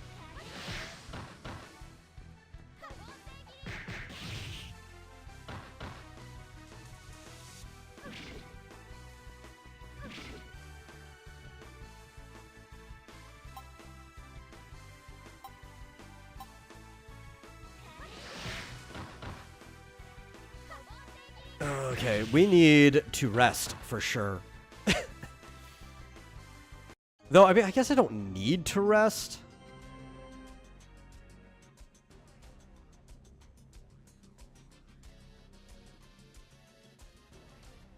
I could always just... Food. Food is an option.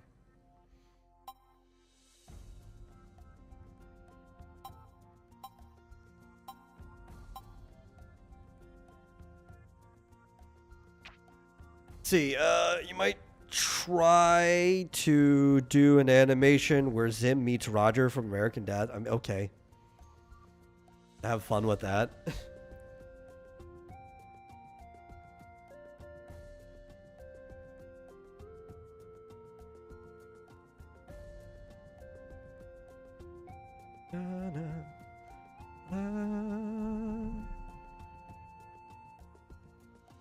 Oh, wait. We leveled. Every single time I want to come and rest, I'm like... Oh, we leveled.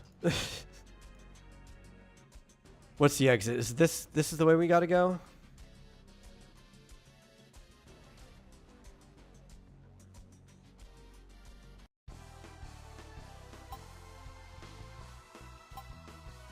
Just the mere concept of those two aliens meeting is funny? If you say so.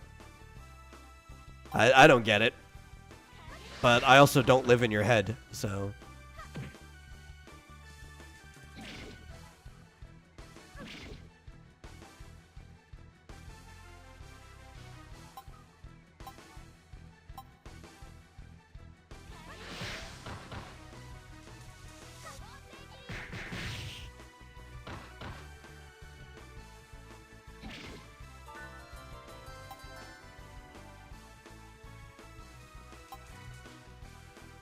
Oh, she's out of SP. God, she goes through it so fast.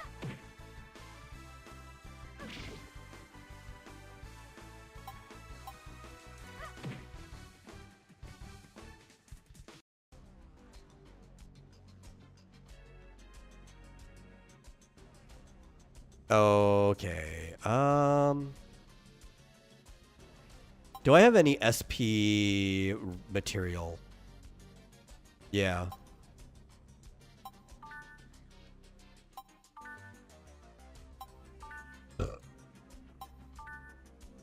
Just give it all to her. I could sit and rest.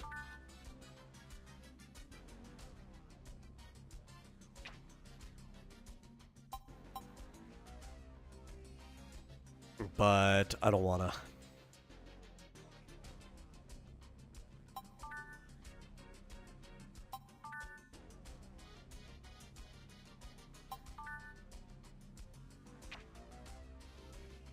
Okay. Let's see if we're tough enough to fight this tabby cat. That's actually a tiger.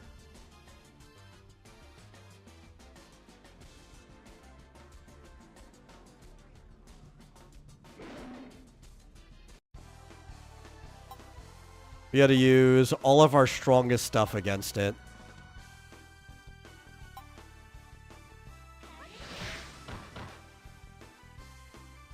And we were fine. Easy money. Oh, wait. No. Oh, no. Did I walk through? I might have to fight that thing again. I didn't get the scroll.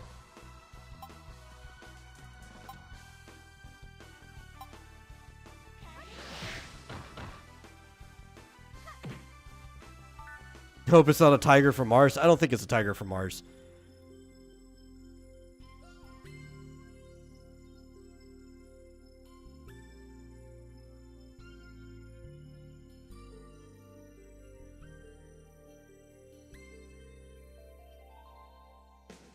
Okay, Shaolin was one of the ones that we needed to do something with here.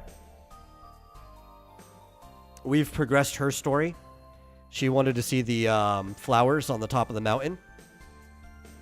Her friendship has been increased.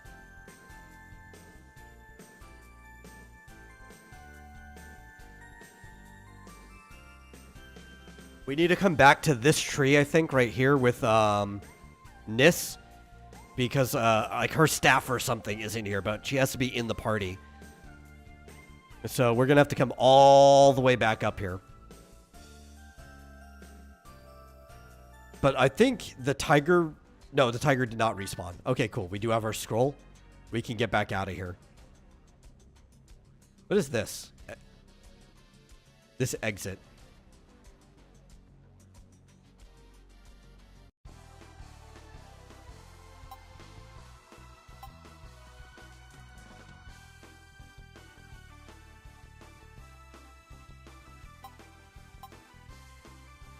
That's a big disparity. There's a level 3 monster with a level 14 monster. It's like the mom and son just hanging out.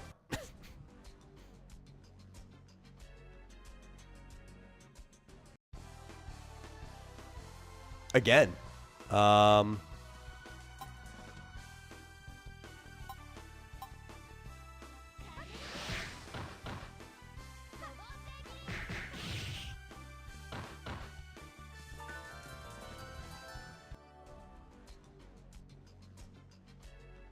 I don't even know why I'm checking this area out when we could just leave.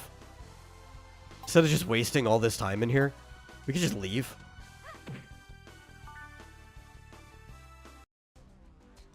But then at like the same time,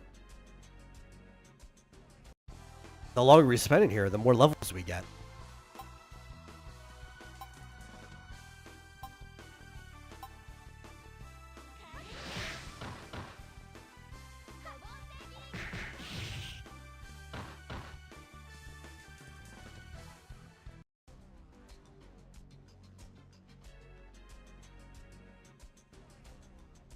And another door.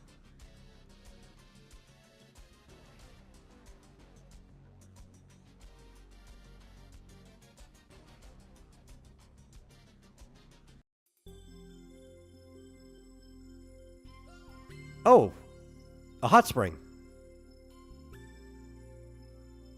I forgot that there was like a hot spring scene in this game. Okay. Or, oh, no, I didn't want to walk out. I do think the longer, if you sit in the hot spring, doesn't it heal you up faster?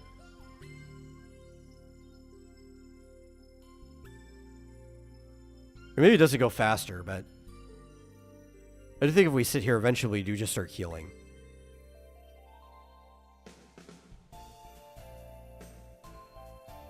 Or do we not?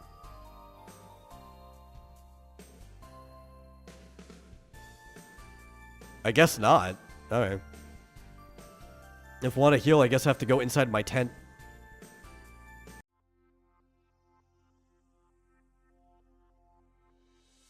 Which I don't really have to, but... If Roka has SP, we get back through the cave a lot faster.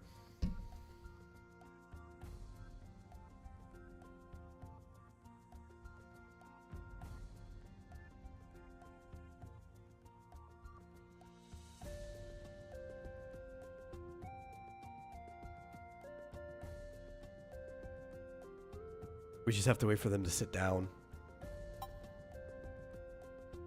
Get rid of... I don't need you.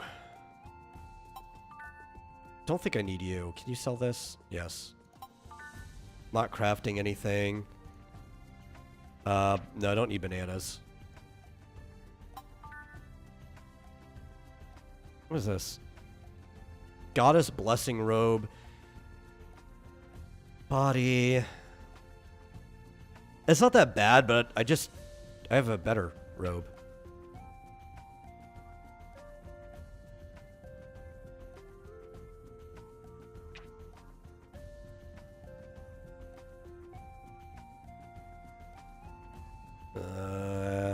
Pollen? I don't want to eat pollen. Get out of here.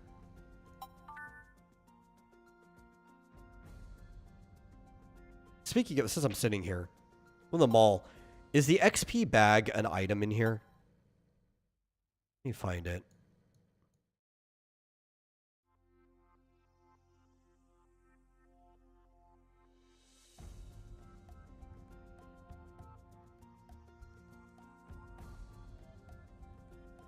Yes. Okay, this is what we want to spend money on. If we get an XP bag, that we could just start putting all of our XP related items in there and it takes up less space. Screw it. We'll buy one of these too. Because we'll get a lot stronger if we have some potential.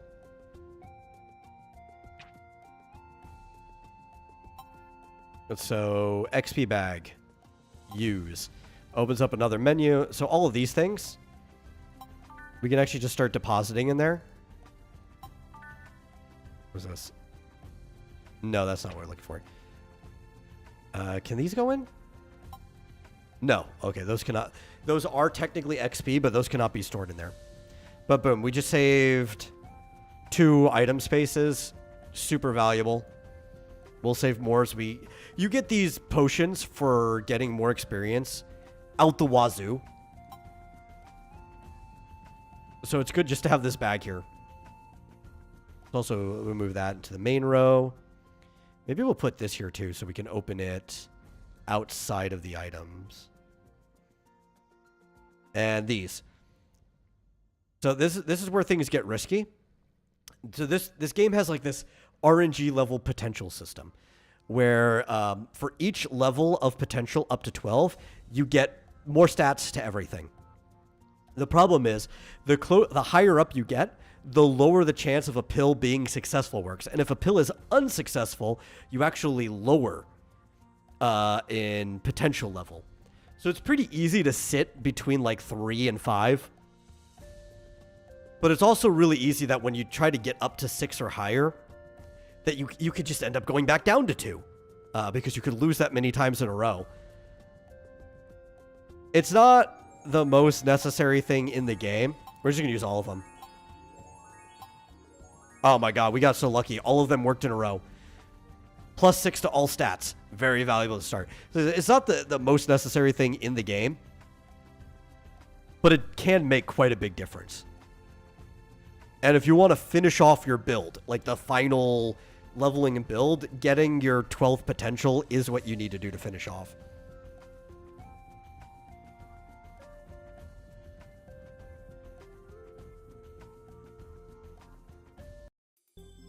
Okay. Time to get back out of this place.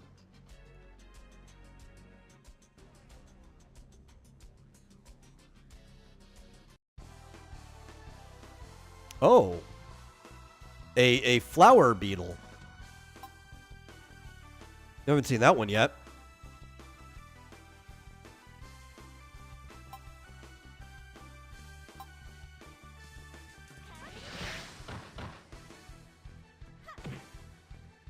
Okay.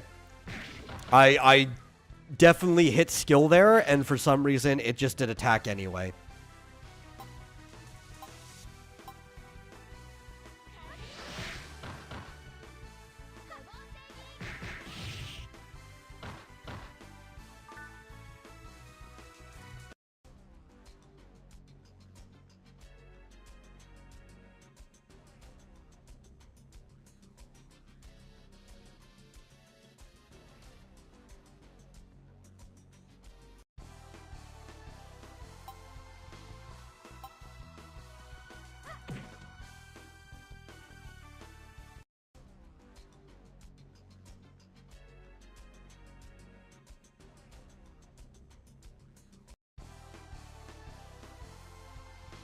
Is the beetle thinking it's a crab and carries a flower around like a sea anemone? No, I think... I think they meant the baking flower, because that's how it was spelled. Especially in Asian countries. This is very common to find bugs in your supplies. In your rice, in your flour, in your sugar. Just because the bugs are everywhere, and I guess they just don't put them in packaging that is as safe. Oh god, I did not make a move. That was bad. Silly me answering a question. I've got more important things to do, like killing these guys. Yeah, I guess they don't package it as well as we do. But they find bugs in their stuff all the time. That's why you have to like wash your rice.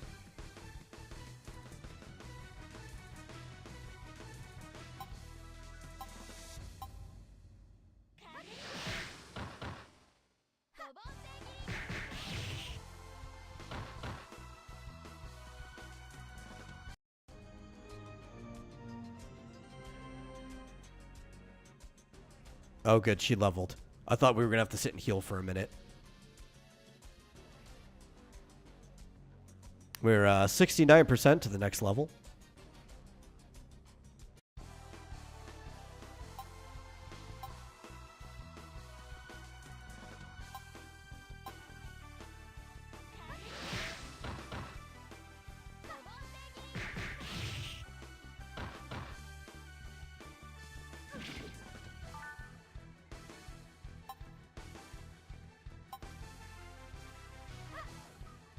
Oh, no. Roka, you just missed so much.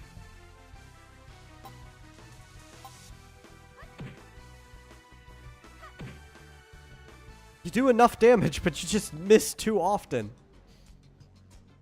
Probably because your agility's low. Which there's nothing I can do about that. Because I think speed has to do with hit. I could get you boots or something that gets you more speed. That might solve some of the problem.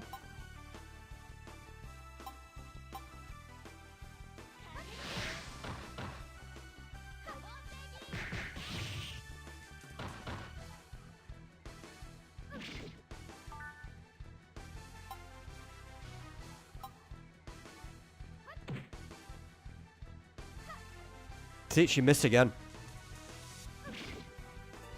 Part of it, too, is that she is lower level than these things, so her hits should be worse than theirs. We are constantly fighting things that are higher level than us. Mostly because we've got good enough gear that we could get away with it, so, you know, screw it, why not?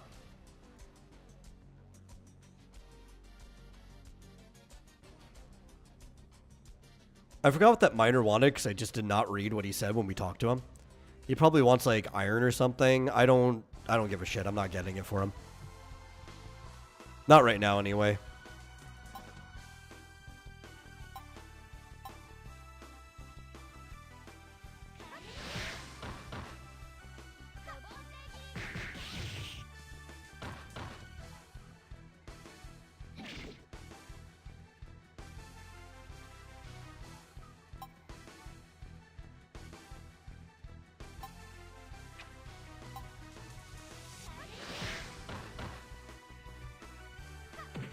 Oh, okay. That's not the person I wanted you to skill, but whatever.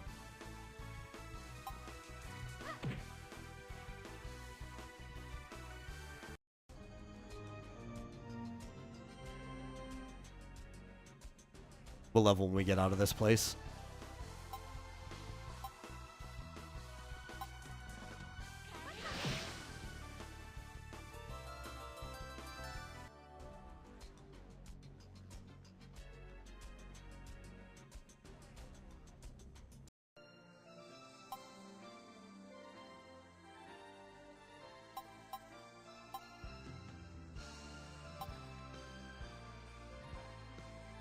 As you can see, though, we are pretty fast for our level. Our speed is already 72. Our magic attack is also already 96. Very soon, we will just be blowing everything up.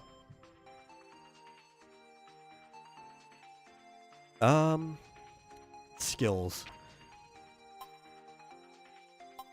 Where's our tree? Yeah, so we've already got the minimum needed for that. Whirlwind attack. We should probably use that soon.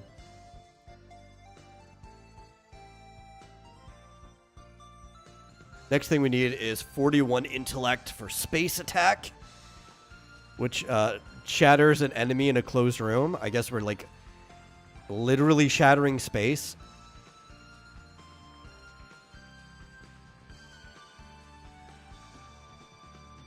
That's kind of cool. When it says something like that, it does mean it. It's not some exaggeration. The subtitle for the game right now, too, is like Rebirth of the Goddess or whatever. There is some complex, like, space-time stuff involved in here.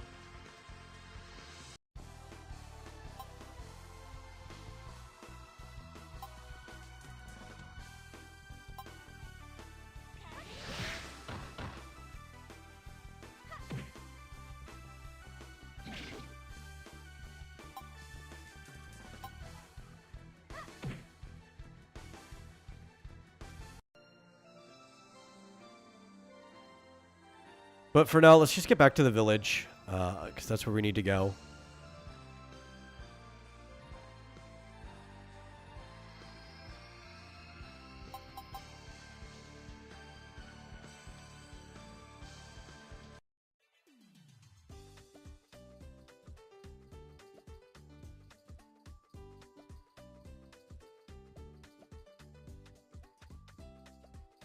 I do think, though, maybe... Do we want to go back to the Golem Cave?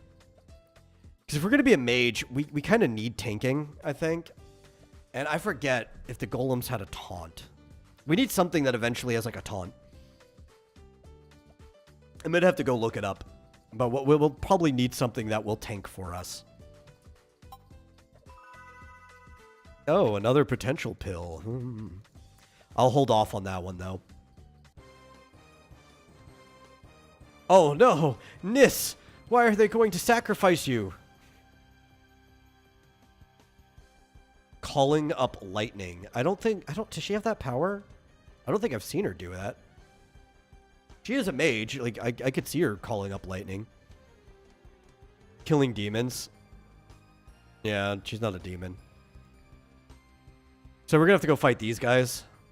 They should be pretty easy, though. I think we're over level for it. Yeah, they're level 10. These guys have no idea what's going to happen to them. Oh. Do we have enough for this? We do.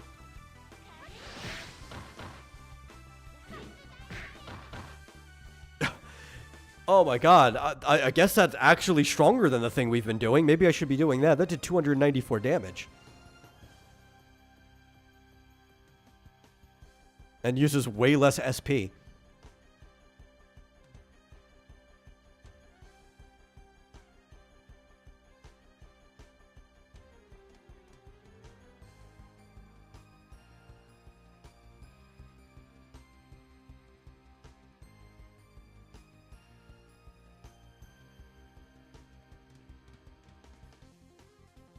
And the village chief comes to rescue us. I really like this music, though. This reminds me of something that would have been in, like, Lagoon. Or something similar on the Super NES.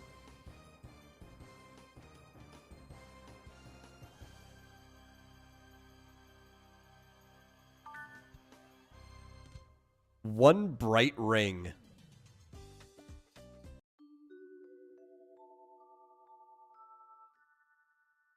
Yeah, you could have actually blackened out the rest of the screen. I could still see myself standing there while I was asleep.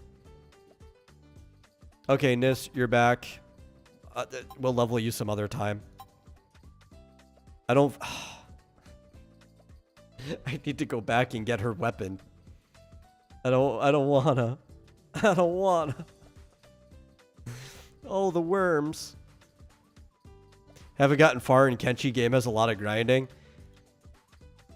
You know, it's going to be a matter of opinion, but I think a lot of grinding is a good game. If it takes me 100 hours to get far into something, so be it. Okay, I don't think we actually brought the scroll back to him, though, so let's go in here.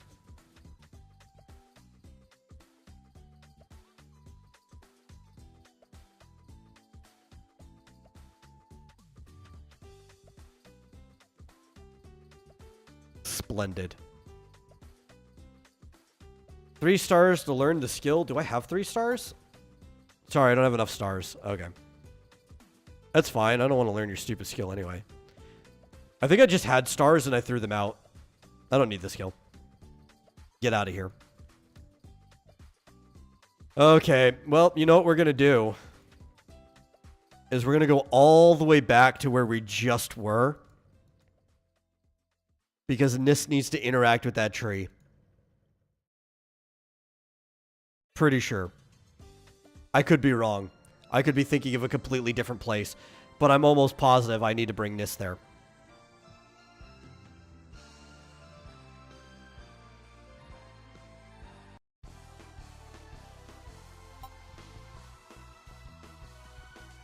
What do we got now? Air attack. What do you do? How strong are you?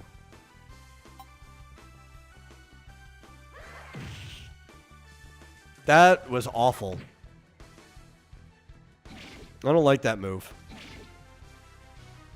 Let's try this whirlwind attack. I want to see how strong you are.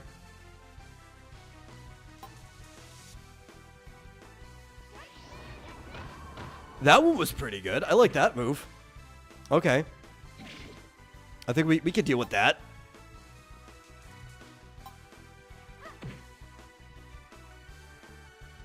I think that's pretty fine. Yeah.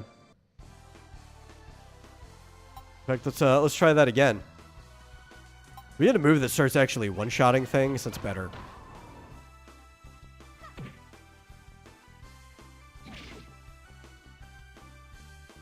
Also, think our experience boost probably wore off. Because I think it has been 2 hours since I used it.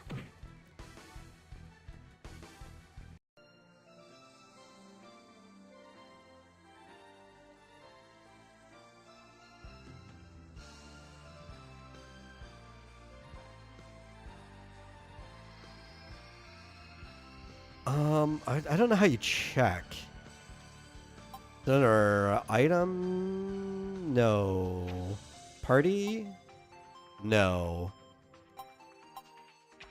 Where would I find out?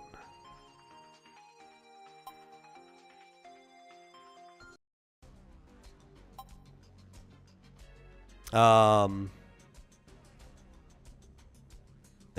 Doesn't do anything for us. I think you just got to keep track of it.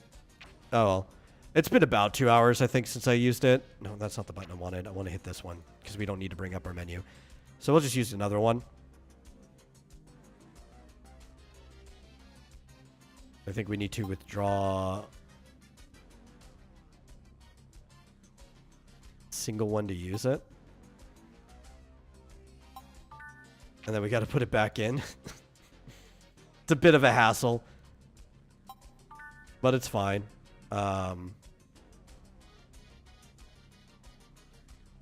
Get back to it.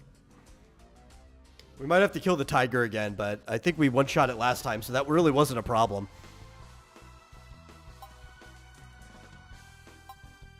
Okay. And see how we do now?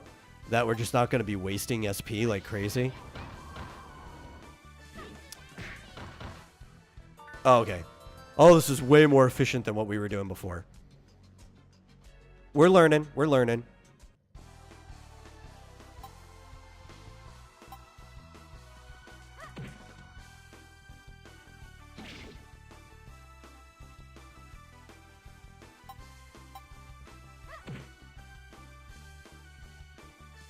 Also because I'm playing a mage, which I don't really want to be autoing anyway. Like, I actually want to play the game. But if I was playing, like, my normal builds from back when I used to play all the time, realistically, I could just hit auto. Because I played, like, weapon-based characters, where you really only needed to use your skills when you were fighting bosses.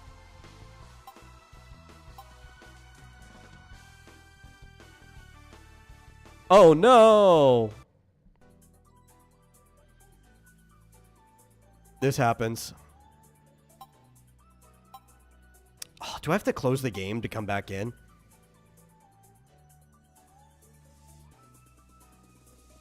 Well, you know what? It's almost 3 hours into the whole stream. I think that's 2.5 hours of gameplay. I think that's enough. I think that's the server telling us to stop playing.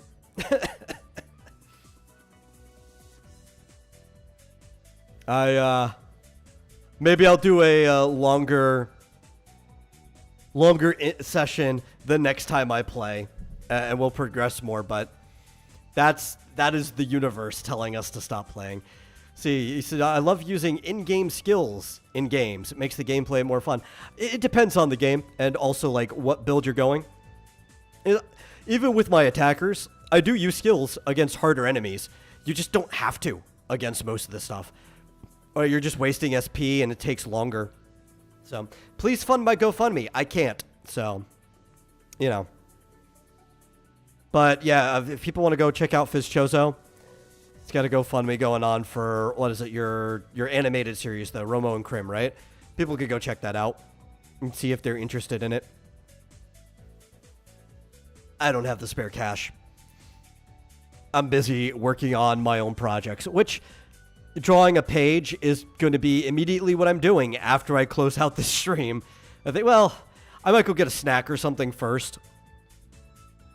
I don't know, but then I'll be working on pages. So, yeah. Thank you for watching. And anybody in the future who's catching this VOD. This will not be the last or only time that I play Wonderland. And we'll rotate some other games. I've got, if I can get the connection stable, I have the remote play for the PS5 set up for capture. So we could play some other games like that too. Might play some, like emulate some old games. Who knows? I just got to schedule the streams and commit to them. And like always, we'll see you no later than Monday when we've got Super Serial Showtime. So, bye.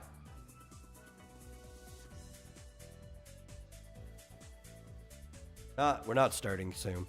Get that off of here.